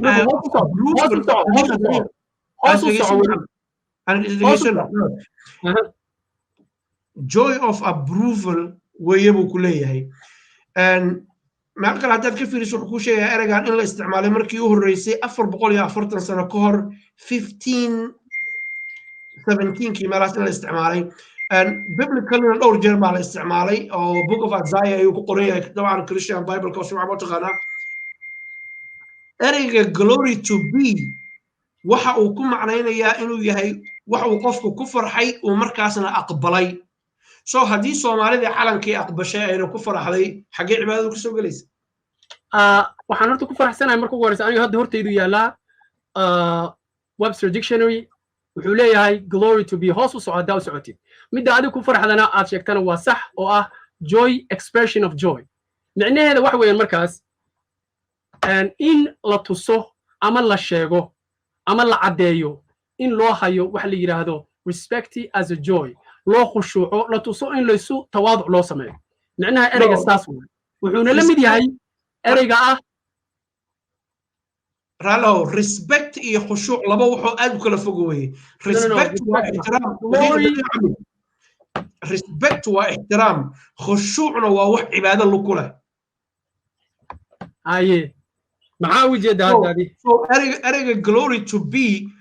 waxaan ognahay inuu quraanka ku soo arooray I don't know inaad la socotiin kala ma la socota oo la yiri ma la socota horta maxaa la yiri horta isha adiga ma la socota ay dhina isha waxaas u yiri waxaan mooday su'aalaha ku weydiinayo wariyahay no waxaan rabaa ma taqaanaa markaad statement aad samaysid make it follow up ma ogtahay inuu saas yahay may adaa follow up sameynaya inta hore su'aalo ku weydiinaya ma la socota glory to be na quraanka ku soo aroortay markii horreysay xagee uga soo aroortay so waxaan u arkayaa inaad ama ka baqanaysid waxa soo socda ama maaragtay aadan aqoonin siday doontoba ha ahaatee suuradda la yidhahda qad aflax ayuu ilaahay kaga hadlay markuu insaanka abuuray uu ka hadlayey uu leeyahay ثم أنشأناه خلقا آخر فتبارك الله أحسن الخالقين عبد الله يوسف علي translation in the English language فتبارك الله أحسن الخالقين glory to Allah the best creator that is translation of English. Glory to be Quraanka kuma soo aroorin. Waxaan ku sugayay inaan ogaado meesha u socotid. This is a translation. Quraanka translationku ma gaaro. Ayad Quraan meesha ku aragtid haddii translation loo sameeyo weli waxbaa ka dhiman. I hope inaad barataa maanta. No, very good. waa ku waafaqsanahay oo Quraanku waa ka sareeya waxaas oo waxaan ognahay inuu Ilaahay leeyahay wala ta'lamuna naba'ahu ba'da hiin. Maalin walba cusub baa laga ogaanaya. taas kama taagna aayadan fatabarakallahu ahsanul khaliqin af ingiriis ku tafsir maadaama aad intaanaan halkaas aadin su'aasha meesha wax waaye anagu waxaad igu marti qaaday inaan ka doodno calanka iyo astaanta qaranka haddana waxaan aadnay macnaheedu inaad weydiiso aayada quraane iyo waxay yihiin iyo translation kooda inaad weydiisid ma waxaad isku dayaysaa waqtiga inaad lumisid mase waxaad u socotaa meel haddaad meesha u socotid tag haddaad waqtiga inaad lumisid u sheegtidna dee waa wax kale iyaduna well, let us talk about the flag and the coat of arms right adiga ayaa waxaa tiri fatabarak glory to Allah glory to be ayaad ku macnaysay arrintan iyo cibaadada ikalaami waa hadasho ku dhageystay anigu cibaadada ma keeninin adigaa keenay oo yiri calanka loo qushuucayo cibaado weeye marka eray adigu aan isticmaashay oo af ingiriis ah ayaan soo qaatay now waxaan ku siiyay aayado quraana oo eraygaas macnaynaya waxaa tiri quraanku wuu ka sareeyaa waana kugu waafaqsanahay fallan fatabarakallahu ahsanul khaliqin carabiga taqaana diimaha lagu soo baray mutacallim baa tahay professor baa tahay fatabarakallahu ahsanul khaliqin ingiriis ku macnay no I am not going to do that ma ku macnaynaa English absolutely very good because ma ana subjectiga aan ka hadlayno waa ka gudbaynaa daawadayaasha u deynaa subjectigu yahay daawadayaasha markaan sharxayo hurraa waa eray Englisha looga hadlo waddan Englisha u qoran Englishka an American language Soomaaliya sheegay kitaabka kama soo qorin ani erayga hurraa markaan sharxayay wuxuu ahaa eray waddan iska leeyahay ama luqadda Ingiriiska ama ay isticmaalaan dadka Kirishtaanku ay isticmaalaan looga hadlo waddan Ingiriiska luqadiisu ay tahay micnihiisa ay ka wadaanna fahmayay aan u sharaxayay erayga micnihiisana dictionary-ga aan ka fiiriyay oo exactly hadda aan wada jirno labaduba saan u sharxay inuu yahay meesha marka macnaha waxaad rabtaa inaad sheekadii ka galgalatid arda because calankii ma difaaci kartid marka waxaad ilaa hadda kitaabkii erayga glory to be adiga ayaa soo daliishaday adigoo ka hadlaya calanka Soomaaliya saasaan kugu keenay no waxaan ka hadlayay halka u kaadi Banapul brothers are Catholics. Yes. And comparison. Comparison. Marka sharxay. Haddaan saxsanahay qabo. Waxaad ka hadlaysay Banapul brothers. Waxaad ka hadlaysay niman la yiraahdo calanka hees loo qaaday ayaad ka hadlaysay oo tan Soomaaliya loo barbar dhigay. Calankee hees loo qaaday? calanka buluuga nimanka Mareykanku ay haystaan ayaad ka hadlaysay yeah okay ka soo don't worry aye calankaas aan sharxay heestiisa Bonnie listen Bonnie blue flag yes heestiisa qaaday waxaan comparison kula sameeyay heesta calanka Soomaaliya isku meel baan u soconaa heestaas adoo sharxaya ayaa waxa soo galay ereyga hooray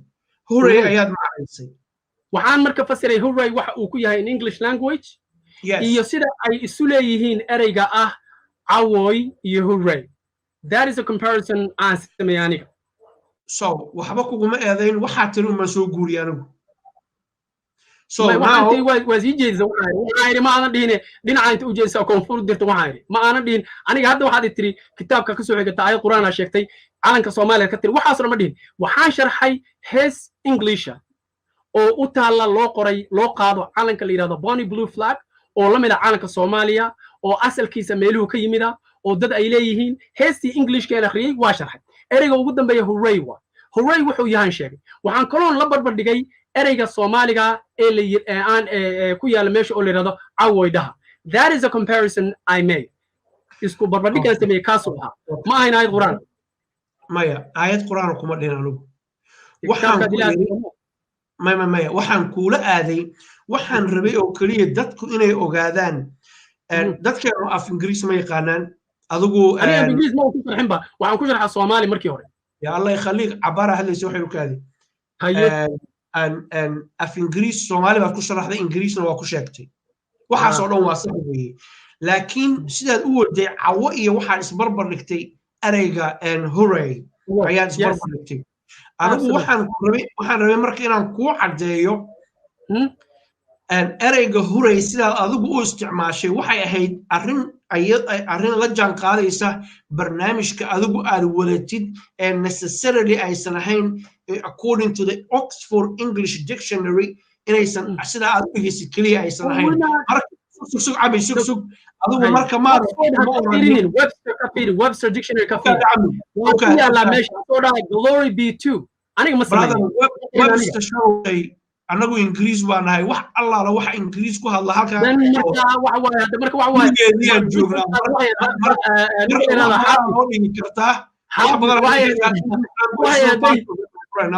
inta aan Oxford la aadin Oxford ereyga ma ahayn ina xagga kale aaday raalina ho xaggaaga ina aaday meesha aniga igu eedeysay koonfur ba aaday adina xagga ila aaday rabtay soo waa isfahanayaan raggeedii waa soo gabagabeynayna saacad iyo 20 ba hadlayna xaqiiqatan waxa islaanu saac ka dhig laakiin waxaad u egtaa in radio Muqdisho ka soo shaqeeyay oo aad iyo aad u hadal badan waa sida lagu weedeeyo radio Muqdisho waa ka soo shaqeeyay been ma okay waa gartay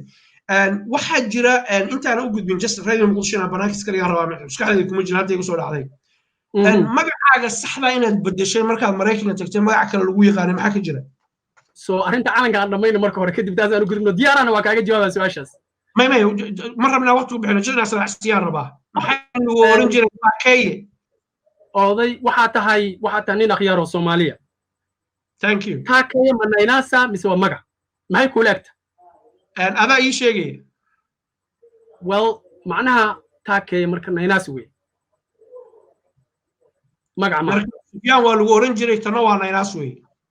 تاكية ونيناستيدا إلا هذا اللي هذا ولا إيه قناة وحقرصون معها دتكي أنت هذا ماشي أنا روبان جوجنا اللي يقول يا تاكي وحقرصون معها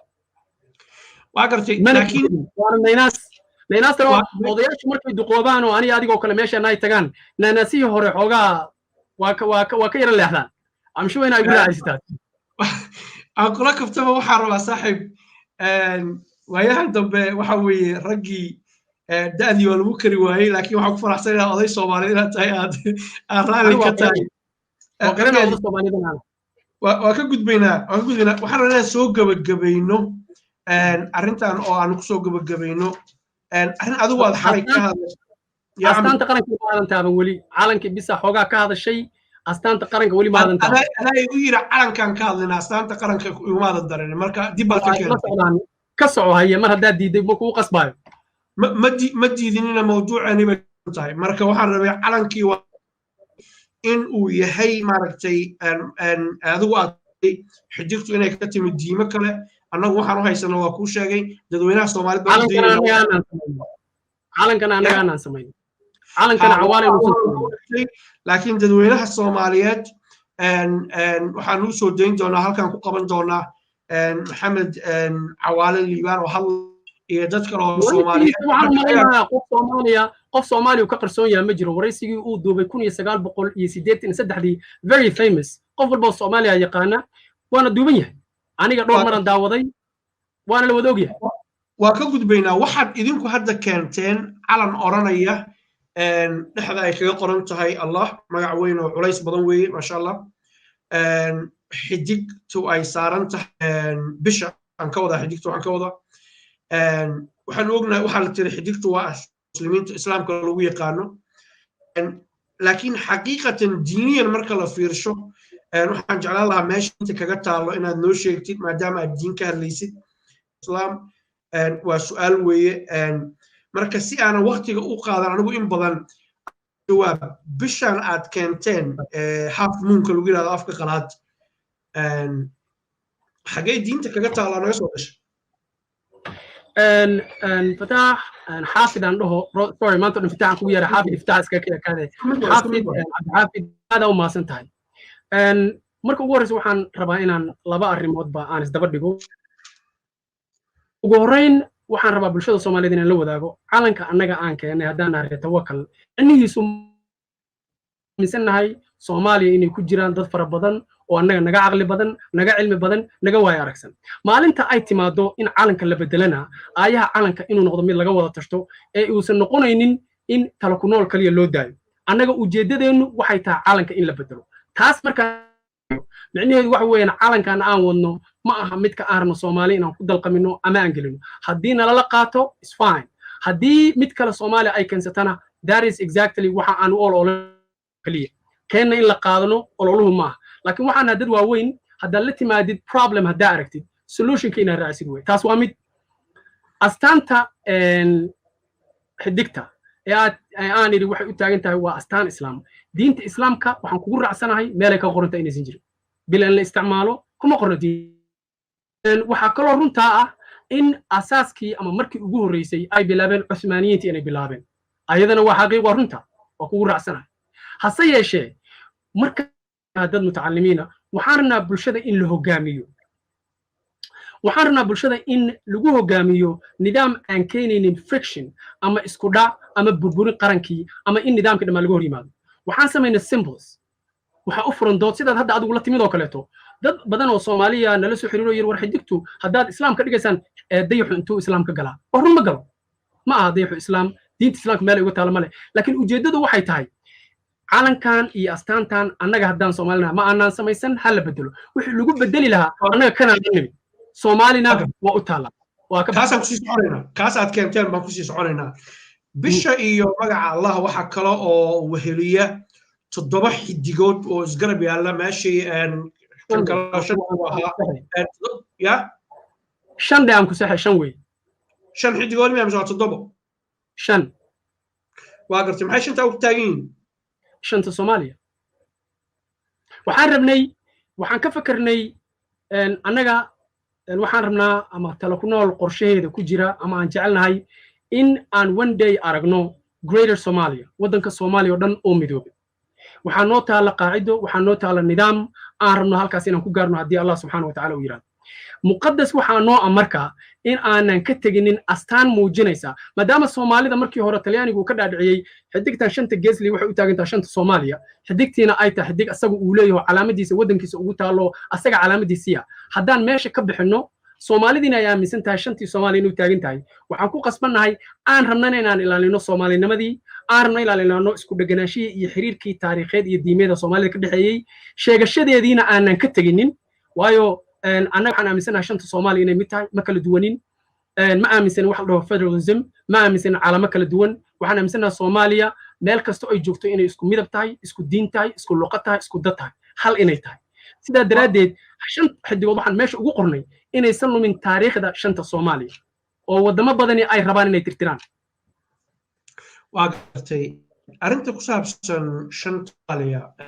waxaad aaminsan tahay inay mid yihiin shanta Soomaaliya markaan ku leeyahay mid ay yihiin macnaheedu waxa weeyaan caalamka waxa la yiraahdo waxa dadka lagu kala soocaa ethnicity oo ah dhalasho iyo macnaha meesha ka soo jeedaan waxa lagu kala soocaa luqad waxa lagu kala soocaa diin waxa lagu kala soocaa midab iyo isku ekaansho la'aan annaga intaas oo dhan iskaga mid aan nahay macnaha aan ka wadaa Soomaalidu waa mid taas way macnaheedu marka siyaasad ahaan ka doodid siyaasad ahaan annaga taas waa ku sheegay businesska siyaasadda tala ku nool waxa weeyaan hadda waqtigan xaadirka waxay ku jirtaa change of macnaha structure-ka wadanku ku fadhiyo siyaasadda noocaas hadda kuma jirna anagu mana galno waa gartay su'aal kale oo aan ku daro meel yar Soomaali Kenya meesha ay joogaan waa ku sharfan yihiin Soomaali Ethiopia meesha ay joogaan waa ku sharfan yihiin waxna waa muujin Soomaalinimadii iyo mustaqbal in laga hadlo waxna waa waxa hadda waaqiciga jira waxa waaqiciga jira tii Soomaaliya iyo Somaliland aba hadda wax weeyaan xaaladooda xun tahay dreamkaas riyadaasi aniga ilmahayga iyo kuwii si dhalanay dabcan u taala anagu hadda saasan taagana xogaa yar meesha mugdi yar baa ku jirana iftiimaan doona iga raalo ma marka waxaad aaminsan tahay Somaliland iyo Soomaaliya inay mid yihiin oo isku soo noqdaan oo sidii hore la noqdo mise waxa aaminsan tahay sida hadda la kala ahaado no annaga waxaan nahay dad u ololeeya diinta islaamka waxaan aaminsannahay islaamnimadana qaacidada islaamku waxay sheegaysaa itixaadka ama isu taggu inuu yahay awood kala taguna inuu yahay daciifnimo iyo tafarruq caalamka maanta aan ku jirno dowladihii kala dhaqanka duwanaa kala diinta duwanaa kana luqadda duwanaa ayaa isku imaanaya si ay u samaystaan ama u helaan awood waxaan aaminsannahay ama aan jecelnahay in Soomaaliya ay dhammaan midowda kulligay Somaliland iyo Soomaaliya inay midoobaan ayaan jecelnahay saasaan aaminsannahay laakiin siyaasad ahaan qaabkay ku midoobi lahaayeen hadda marno anagu businesska haysanaan galno mana noo degsana balse waxaan jecelnahay waxaan aaminsannahay waxaan Allah ka baryaynaa inay midoobaan oo aysan kala tagin si awoodda Soomaaliya ay kor ugu sii socoto waagartay waxaan ku weydiinayaa su'aashaas waxay tahay mar waxaa leedahay anagu siyaasad shuqul kuma lihin haddana waxa weeye shaarkii siyaasadda qabtaa waa dhex boodaysaa markaas waxaan ku weydiinaya marka that's why I want to put you on the spot anyway we moving on no problem xidigahan maxaa tiri marka u taagan yihiin shanta Soomaaliya u taagan baa tiri macnaha markaan ku celiyo symbolka aan u soo qaadanay saan hore kuugu sheegay ma aha wax oo macnaha intii hadda aan samayna calankan waxaan bedelay waxay u taagan yihiin shanta Soomaaliya yes marka yaa sameeyay calankan hadda idinku aragtaan Soomaaliya calan noqdo hadii la yiraahdo yaa sameeyay waxa sameeyay kooxda tala ku nool oo adigu gudoomiyaha u tahay yes wax fikrada ma kula hay'ad adigu shakhsi ahaan ilaa adaa nagala joogo inta kale waa dhunteen meesha ku jira lama yaqaan adigu fikrada ma kula hayd waxa lagu darayo naqshada qof walba oo ku jira central committee ama guddiga dhexe ama guddiga fulinta ee tala ku nool fikirkiisa waa la dhageystay waana la qadariyay Sufyaan fikir ma ku lahaa naqshada calanka daas oo aan ku weydiiyay dad kale kuma weydiin lama yaqaaneen qof kasta oo ku jira guddiga dhexe ee tala ku nool fikirkiisa waa la dhageystay waana la qadariyay waxa lagu soo saaray si wada jir ah qof gooni u leh ma jiro qof fikirkiisa gooni loo qadariyo ma jiro waa group decision it sounds a bit like secret society and in group qarsoon oo secret or I don't get it anyway waxaan rabaynaa ku su'aasha waxaan ku weydiinaya waxay ahayd xidigtii baa ku jirta oo shan xidigood baa ku jira yes waxaan mooday xidigtu inay tahay diin shaydaan oo qalaad oo naloo keenay xidigtii oo sideedii ah oo shantii geesood leh laakiin shan xabba laga dhigaa ka dhigtay marka ma shan shaydaan oo hor laad noo keentay adigu waxaan u malaynayaa calanka aad haysato inuu yahay midkii ugu horreeyey ee aan display ku samayno hadda midka cusubi wuxuu yahay xidigaha waxaan u soo qaadanay hexagram xidig walba ahba waxay leedahay 10 gees waddan kaloo caalamka isticmaala ma jirto group isticmaalana ma jiro so calanka aad haysato maaha kii updatedkii maaha updated version maaha fine laakiin waxaad at some point inta isku tagteen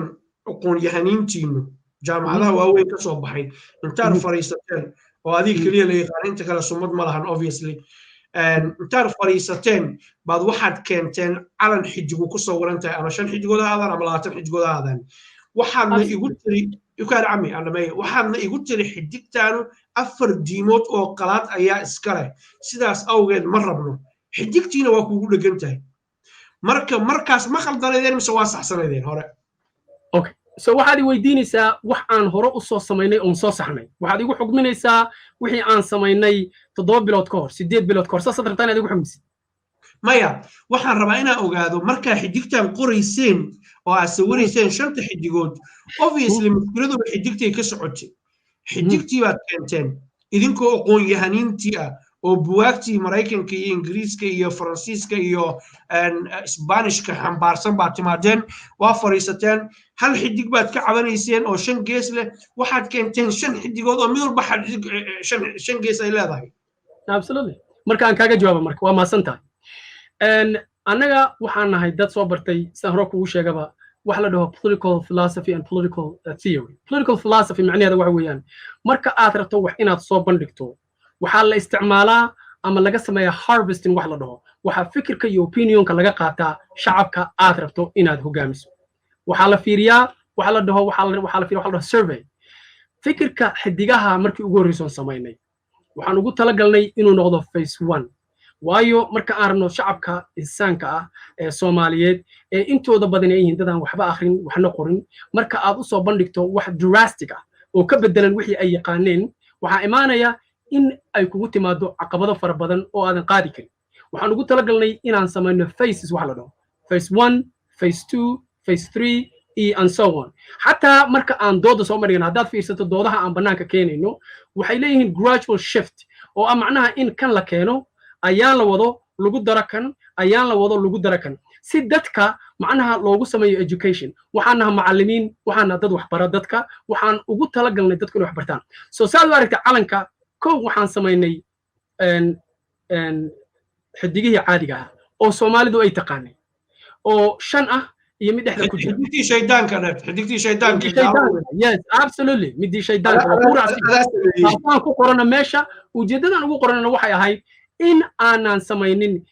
drastic change oo aad ogtahay qofka bini aadamka wax cusub hadaa keentid waxa laga yaabaa markiiba inuu kula dagaalamo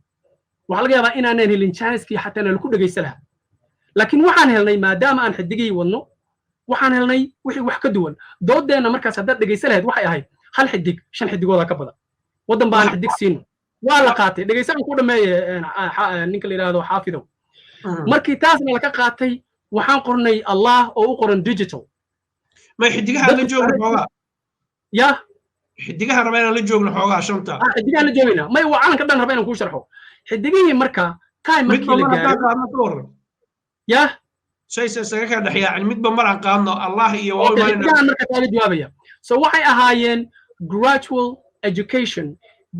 wax barid tartiiba oo raba shacabka Soomaaliyeed kow in waxay ay yaqaaneen looga bilaabo calankii la bedelayaa wax yar baa laga bedel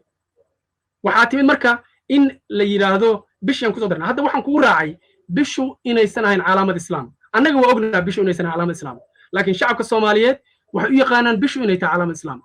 dadkooda inta badan meesha ka timid ma yaqaanaan Uthmaaniinta inay sameeyeen yaqaan adigu research aad sameeyay you did your homework marka bini aadamka markaad rabtid inaad wax gelisid waxa loo gariyaa si gradual hadda tiraadid hal mar aan wixii dhamaa gelinaya ma awood uma lihid inaad gelisid anaguna waxaan dad soo bartay wax la dhaho political philosophy and political strategy so that is qaacidada aan ku socono waana maasan okay fine you see mushkilada meeshan ka jirto waxay tahay waxa dadka rabteen inaad ka talaashaan baa tiraadeen daawo u qaato waa idin badinaynaa ko waa ka soo gudubnay waa ka soo gudubnay waa ku dhageystay fadlan hadda waa ka soo gudubnaa hadda inaad tiraahdo daawo u tahay hadda waxa la taagan yahay ka hadal waaqican caadiga waana ku sheegay sababta waxaan ka wadnay adaa ka gudbay aniga baaburkayga hal geeri buu ku socdaa tartiib buu socdaa aduu 90 mile an hour baa ku socotaa because waxaa ku saaran maxaa la lahaa engine VA the challenge relax okay I'm relaxed thank you I like that waxaa jira waxaad tiraahdeen waxaan waa diimo qalaad 10 jeer baad ku celisay xidigtan waxaa iskale 4 diimood oo kala duwan xidigta inaad dadkii ka talaashaan oo aad kala dagaalantaan aqoon-yahaniintii maadaama aad tiin wasa hadalka u dhigtay and I don't doubt for 1 minute inaad aqoon leedahay Allah kuu zaa'idiyey waxaan kuu soo diray jaamacadaha meeshaan galay xataa waxaan kuu soo diray nambarkaygii ardanimada weli ma soo caddayn research ma samayn funny enough inaad sidaas tiri jaamacaddaadii baan wacay because waa ogaa interviewnu maanta dhacay shalay keliya haystay email baan u diray weekendii ciduma shaqaynaynin waxaana ku yiri waxaan daba socdaa magacan qofka iska leh iyo numberkan ma ii sheegi kartaan waxay ugu yiraahdeen is confidential waxaan ku yiri can you at least ma ii sheegi kartaan inuu ninkaanu jaamacaddan dhigtay waxay igu tiri we cannot confirm can you deny baan ku yiri no way igu jira telefonkana waa igu dhigtay that is conversation kan dhexmaray so I did done some homework taas macnaheedu maaha jaamacadda inaadan dhiganin inaad dhigatay ma ahan waxay ka dhigan tahay qofka ila hadlay siduu ila hadlay waxa laga yaabaa bad mood inay ku jirtay good mood inay ku jirtay policy-gooda inuu yahay all that I respect anaa ku siinaya leeway macnaha meel kalood ana want you ina research kaas samaysid waxaa jira dad badan oo San Diego joogo yaqaana ana waxaan ku sii karaa authorization in lagu siiyo recordska haddii aad rabtidna waxay recordska ku jiraan page-kayga waa ka baari kartaa actually ana waxaan ku diidanaa inaad tirahdid aqoonyahan baa sheegatay inaad tirahdaan ku diidaya ana at least wax bartay respect me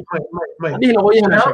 waxyaalo badan oo kale aan ku oran karaa laakiin waxaad ku soo dadaasho soo baratay inaan ka inkiro waxa weeye waa dullinimo weeye igamana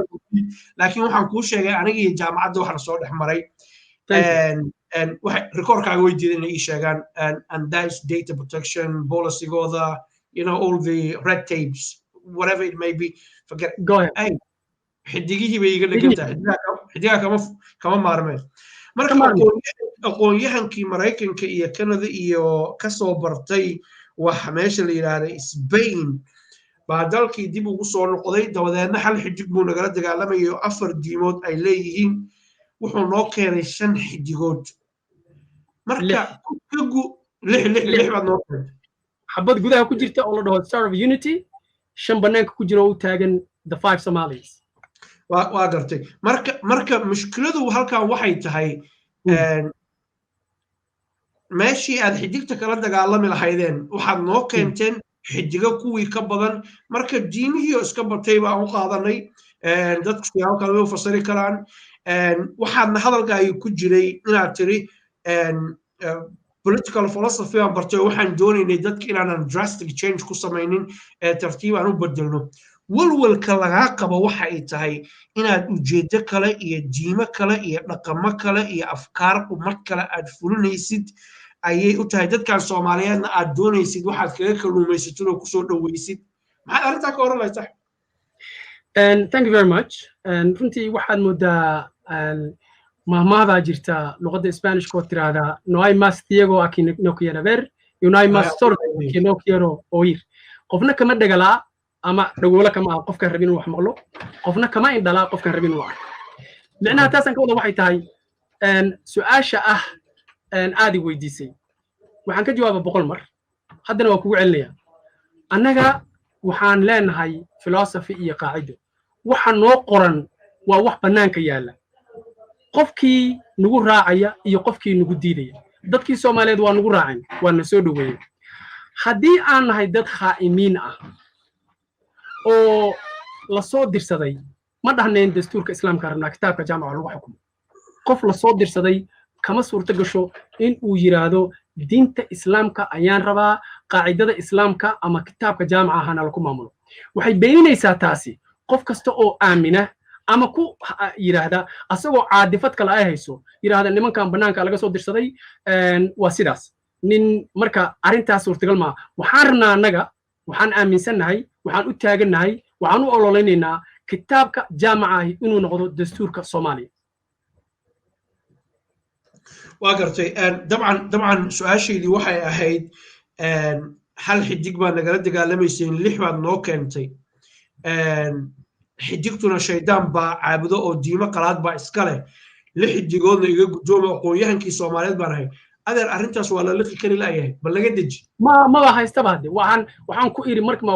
waxaan ku iri qofku hadduusan rabin inuu wax maqlo qofna kama dhagala waxaan ku iri waxaan kula wadaagay macnaha marka hadda ila hadlayso aniga waxaan ku qaatay inaad tahay nin or at least to a certain degree educated macnaha wax fahmaya strategy-ga aan isticmaalayno dad wax bartaan nahay iskama socono hawtal hamagmanin habkan kuma jirno strategy-ga aan isticmaalayno waxa weeyaan dadka inaan wax barno maantay marka aan rabo in aan wax ku baro waa inaan wixii meel ku dhow ku geeyo kadib kaasii wado tartiibina wax ku baro laakiin mar labaad ma deli karo maantay xidigahaas aan leenahay waa calaamad shaydaan calankeena kuma yaalaan calanka talo ku nool kuma yaalaan waxaa ku yaala wixii wax ka duwan meaning waxay taas ku tusaysaa inaan ka guurnay markaan ka guurnay ayaanan bilowna xidigta inaan ka hadalno haddaad waraysayaalkaygii dhegaysatid iyo timeline-ka aan isticmaalnay waxaan ahayd phases phase 1 astaanta phase 2 calanka phase 3 starska phase 4 calanka heestiisa ilaa phase 5 6 7 waa soo socda kuwa kaleeto fara badan marka hadda waqtigan xaadirka oo aad maanta i xukumayso oo aad leedahay diimo kale noo keenteen xidigta noo baseen ma haysano xidigtii ma isticmaalano xidigtii calanka aan haysanana ama aan rabno inaan Soomaalistinana kuma taalo hadda soo dhawo goorma ayaad bedesheen calanka xidigihii 6 aad ku qorateen goorma bedesheen timeline-kay ku taalaa Facebook-gayga page-ka I'm asking you give a rough idea I'm not able hadda macnaha exactly ma ku sheegi karo date-kii because out of my date waa khalad weeye because maskaxda ma ku sheegi karaan laakiin waxay noqonaysaa hadda page-ka aad tagtid tala ku nool ama page-kayga Sufyaan Sheekh Axmed aad tagtid waa ku taalaa markii la bedelay marka sanad ka hor ma mise 6 bilood mise 2 sano ka hor campaign-ka waxaan ku jirnaa 2019 kan bilow so waxaan dhihi karnaa relatively waqti dhow bay ahayd waxaan leenahay waxa la dhaho 4-month strategy afartii biloodba subject cusub in laga hadlo hadda maxaa soo wadaan subjectkii kale muxuu yahay cusub subject cusub aan soo wadno waxa weeyaan sida aad meesha aad joogto laga yiraahdo waxa waaye iska sug waa soo imaanaya okay Sufyaan waxaan rabaa inaan soo gabagabeeyo saacad iyo 40 daqiiqo hadlaynay waraysigan asagoo dhammaystiran lama soo dayn karo hal mar uu badan yahay dadkuna maaragtay wax inta waqti uma hayaan waxaan ka balan qaadayaa inaan anigu inta ku dhameystay inaan anigu shakhsiyan ama qof aniga ila shaqeeya uusan editing ku samaynin codkaaga la jarinin waxaa tiri aan la hareer marinin sidaan u tiri loo soo daayo laakiin waxaan rabaa inaan ogaatin markaan soo daayo waxaan dad fara badan oo Soomaaliya oo waxaa jira Facebook iyo YouTube leh wixii way soo jarjarayaan intay rabaan bay soo qaadanayaan waxaan garan karaa inaad ila fahmaysid inaanan ka cudur daaranayn inaan dadka mas'uulna ka ahayn waxna ka qaban karnin waxaan mas'uul ka ahay waxaan soo geliyo Cabdixafiin Maxamuud Jaamac YouTube-kiisa waxaan soo geliyaa mas'uul ka ahay waxa halka ku aragtid ana ay soo qabsanaysaa haday wax dhibaato ka jiraan haddii ay sidii aan ku ballanay ay tahayna oday Soomaaliyeed oo aad marti waa u hayd weeye aan geelna ku qalinin waxa weeye waa soo dhaweynaa David waa mahadsan tahay aniga waxaan qaatay precaution kan qaatay camera hadda ii xiran waxaa tiri oo dhan ii duubaysa adiga wixii aad tiri ama aan ku wada hadalnaan mas'uul iga tahay wixii qof intuu jabiyay ama dhinac kale ka bixiyay of course adiga mas'uul kama taas kuma haysto laakiin adiga exactly haddii aad bedesho hadalkii aan ku wada hadalnay oo sida caalamiga oo jirta wariyuhu intuu wuxuu rabo la baxo meesha leedahay waa qaldan tahay annaan ku leeyahay waa sax isku aadisid taas adaan ku haystaa maya waxa taas kaga buskoonaysaa waxaan ku eray waxa channelka Cabdixafiin Maxamuud Jaamac soo gala anaa ka mas'uul markaan sii daayo uu baxo cid kale waxay qaadatay anu mas'uul kama ihi laakiin adiga taas ma ku weydiinayo adiga waxa kaliya oo mas'uul ka tahay waxaan kaloon ka rabaa waraysigan oo macnaha aniga waxa ii duuban facekaaga bis hadda ii duuban camera ii xiran laakiin kayga ma ii duuban in haze waa so waxaan ka rabaa in aad ii samayso inaad ii soo dirto exactly interviewgo complete ama aad ii sheegto meelan ka heli karo hadda live ma ku jirno waxaan samaynayaa xogaa ima fahminin waxaan ku yiri markaan channelkayga soo geliyo asagoo complete aan soo geliya isku dayaya hadduu laakiin qaadi waayo uu bato stages baan u soo goynaa dadkana waa signpost garaynaa part 1 part 2 so overall waxa weeye waxaan ku wada hadalnay oo hadda hadalkeena sheekadan ay ku jirto ayaa ka mid ah laakiin iyo waa ay khiyaantay waxay ahayd inaad ii sheegtay inaad duubayso imaada sheegay maxay ii khiyaantay no that is a precaution aniga waxa waaye waxaan ku ogaa inaad tahay nin caalanka taageersan waxaan diidanahay hadhow tala ku nool ideas xaalan ka doodnay waa fiirinay waxa aad u taagan tahay iyo fikirkaaga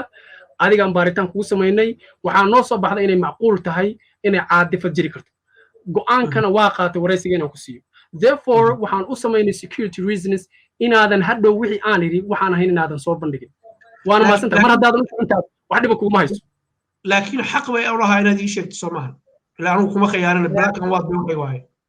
no waxa waaye adiga waxaad duubanaysaa imagekaygii anna kaagan duumanaya it's a win-win situation don't worry about ma gartay anigu waxaan rabo iyo waxaan kaa waraysanaya waa kuu sheegay laakiin adigu iima sheegin in ay duubanaysid aniga dhegayso waxa kaliyahoy bannaanka imaanaysaa only haddii uu yimaado waxa la dhaho inaad editing ku samaysid xataa editingka ma aha editing inaad ku samaysid in a manner that actually makes bias your side haddaan aragno taas markaasaan bannaanka soo dhigaynaa laakiin haddii si caadi aa u samaysid we don't have in fact marka ugu horreysa soo gelistaan delete garaynaa haddii ay noqoto taas anigu hadda waxaan recording way duuban yihiin anigu waxaan tirtirayo ama luminayo ama aan goynayo ma jirto laakiin waxaan ku yiri waxaan xaq kuugu lahaa saa adigu xaq iigu lahayd kuuguna ixtiraamay inaan xaasaskaaga ka hadlin inaad tiraahdo Cabdixafiido anna waa ku duubayaa la soco wax ii qarsoonaan ku oran lahaa hadda ka duwana ma jirto waxaan ku yiri ma ku oran lahaa laakiin xaqaygii baa qaaratay laakiin waxaan rabaa inaan ku ixtiraamo odayaala naaya anigu عفش باكتها ما كسو عنكو يروح أصلي ملاد waxaan jeclahay inaan intaa kusoo gabagabeeyo oo ku mahadcelinayaa oday Soomaaliyeed baa tahay Jordan waxay ku bilaabatay si heated ah laakiin markii ruuxantii ay ka degtay waa ishelnay boqolkiiba boqol ku mahadcelinayaa waxaan jeclaa kale adam siina last word waxaan jeclaa kale mahadceliyo technician-keena weyn ama engineer-keena Cabdifatax Cali Sharwac oo soo halkan ila jooga waxaan si hagar la'aan ugu mahadcelinayaa wariye Cabdulqaadir Cumar Cabdulle oo asagu gundhig u ahaa barnaamijkan inuu baxo Allah karaameeyo sidoo kale waxaan mahadcelinayaa farsamayaqaankeena weyn Baashe Allah ku karaameeyo ugu dambeyntiina waxaan mahadcelinayaa walaalkay Sufyaan iyo dhammaan bulshada Soomaaliyeed ee dunida daafeeda jooga ee barnaamijkan daawanaysa waxaan ka codsanayaa barnaamijyadan inaynaan ninkan aflagaadaynin laakiin hadday aad wax ka khaldan yihiin aad u nasteexaysid aan la iscaayinin laakiin soo dhawow Sufyaan gabagabe marka ugu horeysa Cabdixaafid waa mahadsan tahay ka doonay programka inkastoo macnaha sidii aniga aan maleynay uusan u dhicin laakiin hadda laftirkeeda wax dhibo kuma qabo doodsay u dhacday waxaan rajaynayaa in adiga iyo intana dhegeysan doontaba ay u tahay informative interview oo ay ka faa'iidaystaan waxaan anagu u taagannahay haddaan nahay reer ku nool inaan u ololayno bedelidda calanka astaanta tirtiridda haybta koorka dib u sixidda taariikhda Soomaaliya waxaan marti u ahaa maanta Cabdixaafid aad iyo aad baad u mahadsan tahay ilaa kulanti dambe thank you very much aad baa mahadsan tahay daawadayaal intaas ayaan ugu soo gabagabeynaynaa waxaan jecelahay dadka qaarkood mararka qaarkood dadka amnigooda inay khalkhal geliyaan isku daya barnaamijkanu ma aha barnaamij aan ugu talagalnay ama ujeedadiisu ay ahayd dadka la yiri waa la dilay Abu Sufyaan inuu dilay Abu Sufyaan beer inuu dilay anigu ma ogi inay dhinteen kama warqabo anigu eedeen asagoo ma soo jeedinaya dadku waxay lahaayeen oo kaliya idin sheegay ninkaas Soomaaliyeed wax anigu eeda oo aan u hayo ama aan ku ogahay ama caddayn ah inuu dembi galay haba yaraatee ma jirto I want you to be witness marka saas oo la socda halis nabadgeliyo guul iyo gobonimo idin rajaynaynaa saaxiib salaanta calanka saarde waxaan ku soo gabagabeynaynaa haddii ilaahay yiraahdo ninkaan waa naga diidan yahay astaanta calanka Soomaaliyeed dabadeedna halkaas ayaan ku soo gabagabeynaa thank you very much